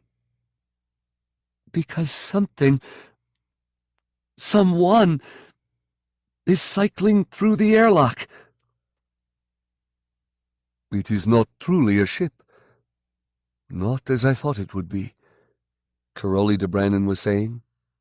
His suit, Academy designed, had a built-in encoding device, and he was recording his comments for posterity, strangely secure in the certainty of his impending death. The scale of it is difficult to imagine, difficult to estimate. Vast, vast. I have nothing but my wrist computer. No instruments. I cannot make accurate measurements, but I would say, 100 kilometers. perhaps as much as 300 across. Not solid mass, of course, not at all. It is delicate, airy. No ship as we know ships, no city either. It is, oh, beautiful. It is crystal and gossamer, alive with its own dim lights, a vast, intricate kind of spider-webby craft. It reminds me a bit of the old star-sail ships they used once, in the days before drive. But this great construct, it is not solid. It cannot be driven by light. It is no ship at all, really. It is all open to vacuum. It has no sealed cabins or life-support spheres, none visible to me, unless blocked from my line of sight in some fashion. And no, I cannot believe that. It is too open, too fragile. It moves quite rapidly. I would wish for the instrumentation to measure its speed, but it is enough to be here. I am taking the sled at right angles to it, to get clear of its path. But I cannot say that I will make it. It moves so much faster than we. Not at light speed, no. Far below light speed. But still faster than the Nightflyer and its nuclear engines, I would guess. Only a guess. The Volcrin craft has no visible means of propulsion. In fact, I wonder how. Perhaps it is a light sail, laser-launched millennia ago, now torn and rotted by some unimaginable catastrophe. But no, it is too symmetrical, too beautiful. The webbings, the great shimmering veils near the nexus, the beauty of it. I must describe it. I must be more accurate, I know. It is difficult. I grow too excited. It is large, as I have said, kilometers across. Roughly, let me count. Yes, roughly octagonal in shape. The nexus, the center, is a bright area, a small darkness, surrounded by a much greater area of light. But only the dark portion seems entirely solid. The lighted areas are translucent. I can see stars through them, though discolored, shifted towards the purple. Veils. I call those the veils. From the nexus and the veils, 8 long, oh, vastly long, spurs project, not quite spaced evenly, so it is not a true geometric octagon. Ah, I see better now. One of the spurs is shifting, oh, very slowly. The veils are rippling. They are mobile, then, those projections. And the webbing runs from one spur to the next, around and around. But there are patterns, odd patterns. It is not at all the simple webbing of a spider. I cannot quite see order in the patterns, in the traceries of the webs, but I feel sure the order is there. The meaning is waiting to be found. There are lights. Have I mentioned the lights? The lights are brightest around the center nexus, but they are nowhere very bright. A dim violet. Some visible radiation, then, but not much. I would like to take an ultraviolet reading of this craft, but I do not have the instrumentation. The lights move. The veils seem to ripple, and lights run constantly up and down the length of the spurs, at differing rates of speed, and sometimes other lights can be seen traversing the webbing, moving across the patterns. I do not know what the lights are. Some form of communication, perhaps. I cannot tell whether they emanate from inside the craft or outside. Oh! There was another light just then.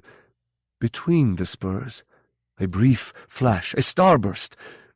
It is gone now already. It was more intense than the others. Indigo. I feel so helpless, so ignorant. But they are beautiful, my Volcrin. The myths, This is really not much like the legends, not truly. The size, the lights. The Volcrin have often been linked to lights, but those reports were so vague they might have meant anything. Described anything from a laser propulsion system to simple exterior lighting. I could not know it meant this. Oh, what mystery! The ship is still too far away to see the finer detail. It is so large, I do not think we shall get clear of it. It seems to have turned toward us, I think. Yet I may be mistaken. It is only an impression. My instruments. If I only had my instruments. Perhaps the darker area in the center is a craft, a life capsule. The Volcrin must be inside it. I wish my team were with me. And Thale, poor Thale. He was a Class 1. We might have made contact, might have communicated with them, the things we would learn, the things they have seen. To think how old this craft is, how ancient the race, how long they have been outbound. It fills me with awe. Communication would be such a gift, such an impossible gift. But they are so alien. To Brannon, Agatha Marige Black said in a low, urgent voice. Can't you feel? Caroli de Brannon looked at her, as if seeing her for the first time. Can you feel them? You are a 3. Can you sense them now, strongly? Long ago, the Psy-Psych said. Long ago. Can you project? Talk to them, Agatha. Where are they? In the center area, the dark. Yes, she replied, and she laughed. Her laugh was shrill and hysterical, and de Brannon had to recall that she was a very sick woman. Yes, in the center, de Brannon. That's where the pulses come from. Only you're wrong about them. It's not a them at all. Your legends are all lies, lies! I wouldn't be surprised if we were the first ever to see your Volcrin, to come this close. The others, those aliens of yours, they merely felt, deep and distantly, sensed a bit of the nature of the Volcrin in their dreams and visions, and fashioned the rest to suit themselves, ships and wars, and a race of eternal travelers. It is all... Yes, what do you mean, Agatha, my friend? You do not make sense. I do not understand. No, Marige Black said. You do not. Do you? Her voice was suddenly gentle.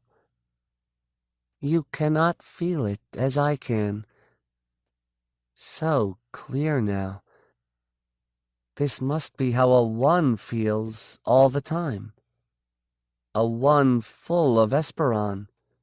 What do you feel? What? It's not a them, Caroli. It's an it. Alive, Caroli, and quite mindless, I assure you.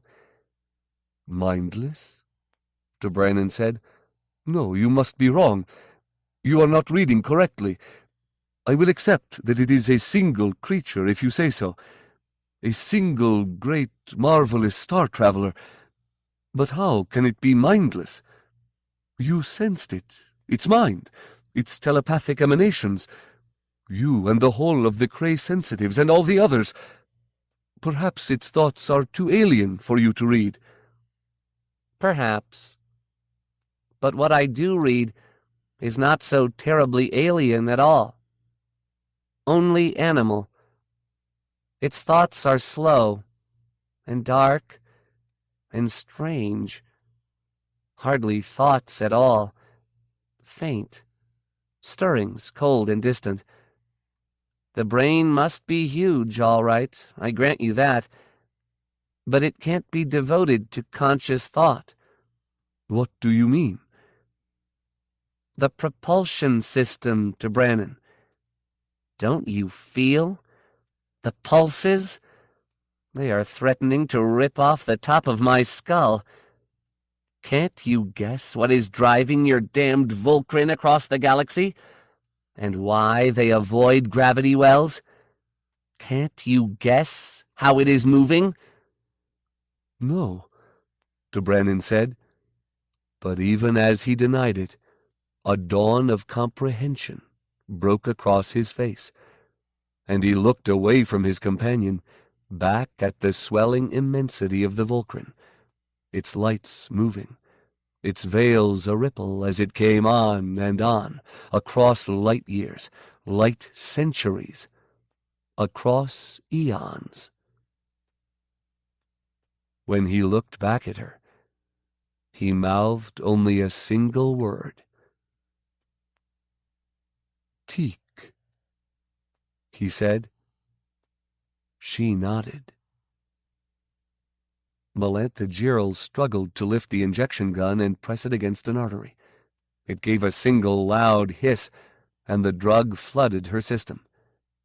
She lay back and gathered her strength and tried to think. Esperon. Esperon. Why was that important? It had killed Lassimer, made him a victim of his own latent abilities, multiplied his power and his vulnerability. Psi. It all came back to Psi. The inner door of the airlock opened. The headless corpse came through. It moved with jerks, unnatural shufflings, never lifting its legs from the floor. It sagged as it moved, half crushed by the weight upon it. Each shuffle was crude and sudden. Some grim force was literally yanking one leg forward, then the next. It moved in slow motion, arms stiff by its sides. But it moved. Melantha summoned her own reserves and began to squirm away from it, never taking her eyes off its advance. Her thoughts went round and round, searching for the piece out of place, the solution to the chess problem, finding nothing. The corpse was moving faster than she was. Clearly, visibly, it was gaining. Melantha tried to stand. She got to her knees with a grunt, her heart pounding. Then one knee. She tried to force herself up, to lift the impossible burden on her shoulders as if she were lifting weights. She was strong, she told herself. She was the improved model. But when she put all her weight on one leg, her muscles would not hold her. She collapsed awkwardly, and when she smashed against the floor, it was as if she had fallen from a building. She heard a sharp snap, and a stab of agony flashed up her arm, her good arm, the arm she had tried to use to break her fall. The pain in her shoulder was terrible and intense. She blinked back tears and choked on her own scream. The corpse was halfway up the corridor. It must be walking on two broken legs, she realized. It didn't care. A force greater than tendons and bone and muscle was holding it up. "Melantha, heard you. Are you... Melantha?" "Quiet!" she snarled at Royd. She had no breath to waste on talk. Now she used all the disciplines she had ever learned, willed away the pain. She kicked feebly, her boots scraping for purchase, and she pulled herself forward with her unbroken arm, ignoring the fire in her shoulder. The corpse came on and on. She dragged herself across the threshold of the lounge, worming her way under the crashed sled, hoping it would delay the cadaver. The thing that had been Thale Lassimer was a meter behind her. In the darkness, in the lounge, where it had all begun, Melantha Jirrell ran out of strength. Her body shuddered, and she collapsed on the damp carpet, and she knew that she could go no farther. On the far side of the door, the corpse stood stiffly. The sled began to shake. Then, with the scrape of metal against metal, it slid backward, moving in tiny, sudden increments, jerking itself free and out of the way. Sigh. Melantha wanted to curse it and cry. Vainly she wished for a psi power of her own, a weapon to blast apart the teak-driven corpse that stalked her. She was improved, she thought despairingly, but not improved enough. Her parents had given her all the genetic gifts they could arrange, but psi was beyond them. The genes were astronomically rare, recessive, and suddenly it came to her. "Royd," she said, putting all of her remaining will into her words. She was weeping, wet, frightened. "The dial! Teak it! Royd, teak it!" His reply was faint, troubled. "Can't. I don't. Mother. Only her. Not me. No. Mother." "Not Mother," she said, desperate. "You always say Mother. I forgot. Forgot, not your mother. Listen, you're a clone. Same genes. You have it too. Power." "Don't," he said. "Never. Must be sex-linked." "No, it isn't. I know. Promethean, Royd. Don't tell a Promethean about genes. Turn it!" The sled jumped a third of a meter and listed to the side. A path was clear. The corpse came forward. "Trying," Royd said. "Nothing. I can't." "She cured you," Melantha said bitterly. "Better than she was cured. Prenatal, but it's only suppressed. You can." "I don't know how." The corpse stood above her, stopped. Its pale-fleshed hands trembled, spasmed, jerked upward. Long painted fingernails, made claws, began to rise. Melantha swore. "Royd!" "Sorry." She wept and shook and made a futile fist. And all at once the gravity was gone. Far, far away, she heard Royd cry out, and then fall silent. "The flashes come more frequently now," Caroli de Brannon dictated. "Or perhaps it is simply that I am closer, that I can see them better. Bursts of indigo and deep violet, short and fast-fading. Between the webbing, a field, I think. The flashes are particles of hydrogen, the thin ethereal stuff of the reaches between the stars. They touch the field, between the webbing, the spurs, and shortly flare into the range of visible light. Matter to energy. Yes, that is what I guess. My Volcrin feeds. It fills half the universe, comes on and on. We shall not escape it, Oh, so sad. Agatha is gone, silent, blood on her faceplate. I can almost see the dark area. Almost.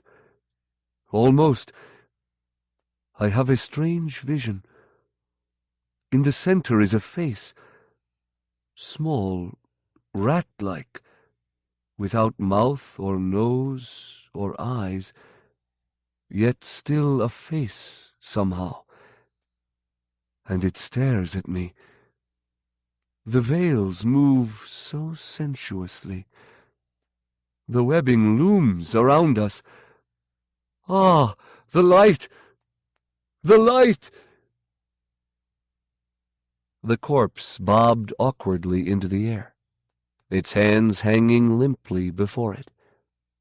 Melantha, reeling in the weightlessness, was suddenly violently sick. She ripped off the helmet, collapsed it, and pushed away from her own nausea, trying to ready herself for the Nightflyers' furious assault. But the body of Thale Lassimer floated dead and still, and nothing else moved in the darkened lounge. Finally Melantha recovered, and she moved to the corpse, weakly, and pushed it, a small and tentative shove. It sailed across the room. "Royd?" she said uncertainly. There was no answer. She pulled herself through the hole into the control chamber, and found Royd Eris suspended in his armored suit. She shook him, but he did not stir. Trembling, Melantha Gerald studied his suit, and then began to dismantle it. She touched him. "Royd," she said. "Here. Feel, Royd. Here. I'm here. Feel it." His suit came apart easily, and she flung the pieces of it away. "Royd. Royd!" Dead. Dead. His heart had given out. She punched it, pummeled it, tried to pound it into new life. It did not beat. Dead. Dead. Melantha Gerald moved back from him, blinded by her own tears, edged into the console, glanced down. Dead. Dead. But the dial on the gravity grid was set on 0. "Melantha," said a mellow voice from the walls. "I have held the Nightflyers' crystalline soul within my hands. It is deep red and multifaceted, large as my head, and icy to the touch. In its scarlet depths, 2 small sparks of smoky light burn fiercely, and sometimes seem to whirl. I have crawled through the consoles, wound my way carefully past safeguards and cybernets, taking care to damage nothing, and I have laid rough hands on that great crystal, knowing it is where she lives. And I cannot bring myself to wipe it. Royd's ghost has asked me not to. Last night we talked about it once again, over brandy and chess in the lounge. Royd cannot drink, of course, but he sends his spectre to smile at me, and he tells me where he wants his pieces moved. For the 1000th time, he offered to take me back to Avalon, or any world of my choice, if only I would go outside and complete the repairs we abandoned so many years ago, so the Nightflyer might safely slip into Stardrive. For the 1000th time, I refused. He is stronger now, no doubt. Their genes are the same, after all. Their power is the same.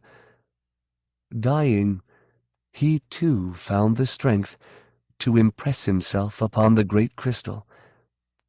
The ship is alive with both of them, and frequently they fight. Sometimes she outwits him for a moment, and the Nightflyer does odd, erratic things. The gravity goes up or down or off completely. Blankets wrap themselves around my throat when I sleep. Objects come hurtling out of dark corners. Those times have come less frequently of late, though. When they do come, Royd stops her.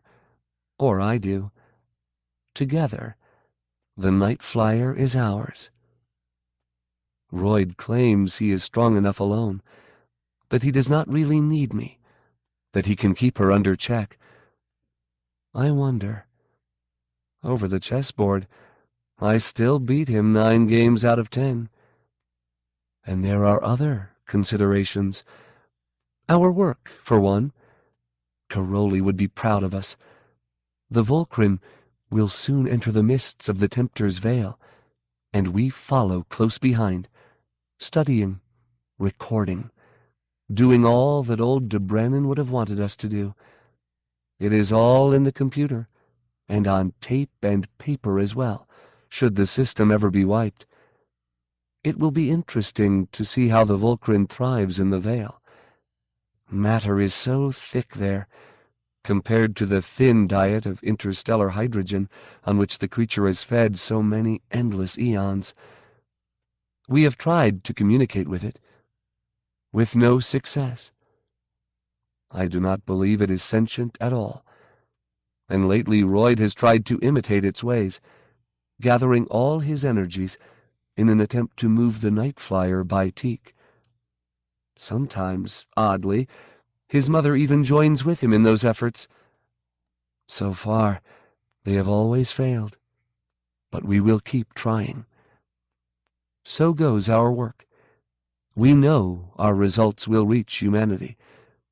Royd and I have discussed it, and we have a plan. Before I die, when my time is near, I will destroy the central crystal and clear the computers, and afterwards I will set course manually for the close vicinity of an inhabited world. The Nightflyer will become a true ghost ship then.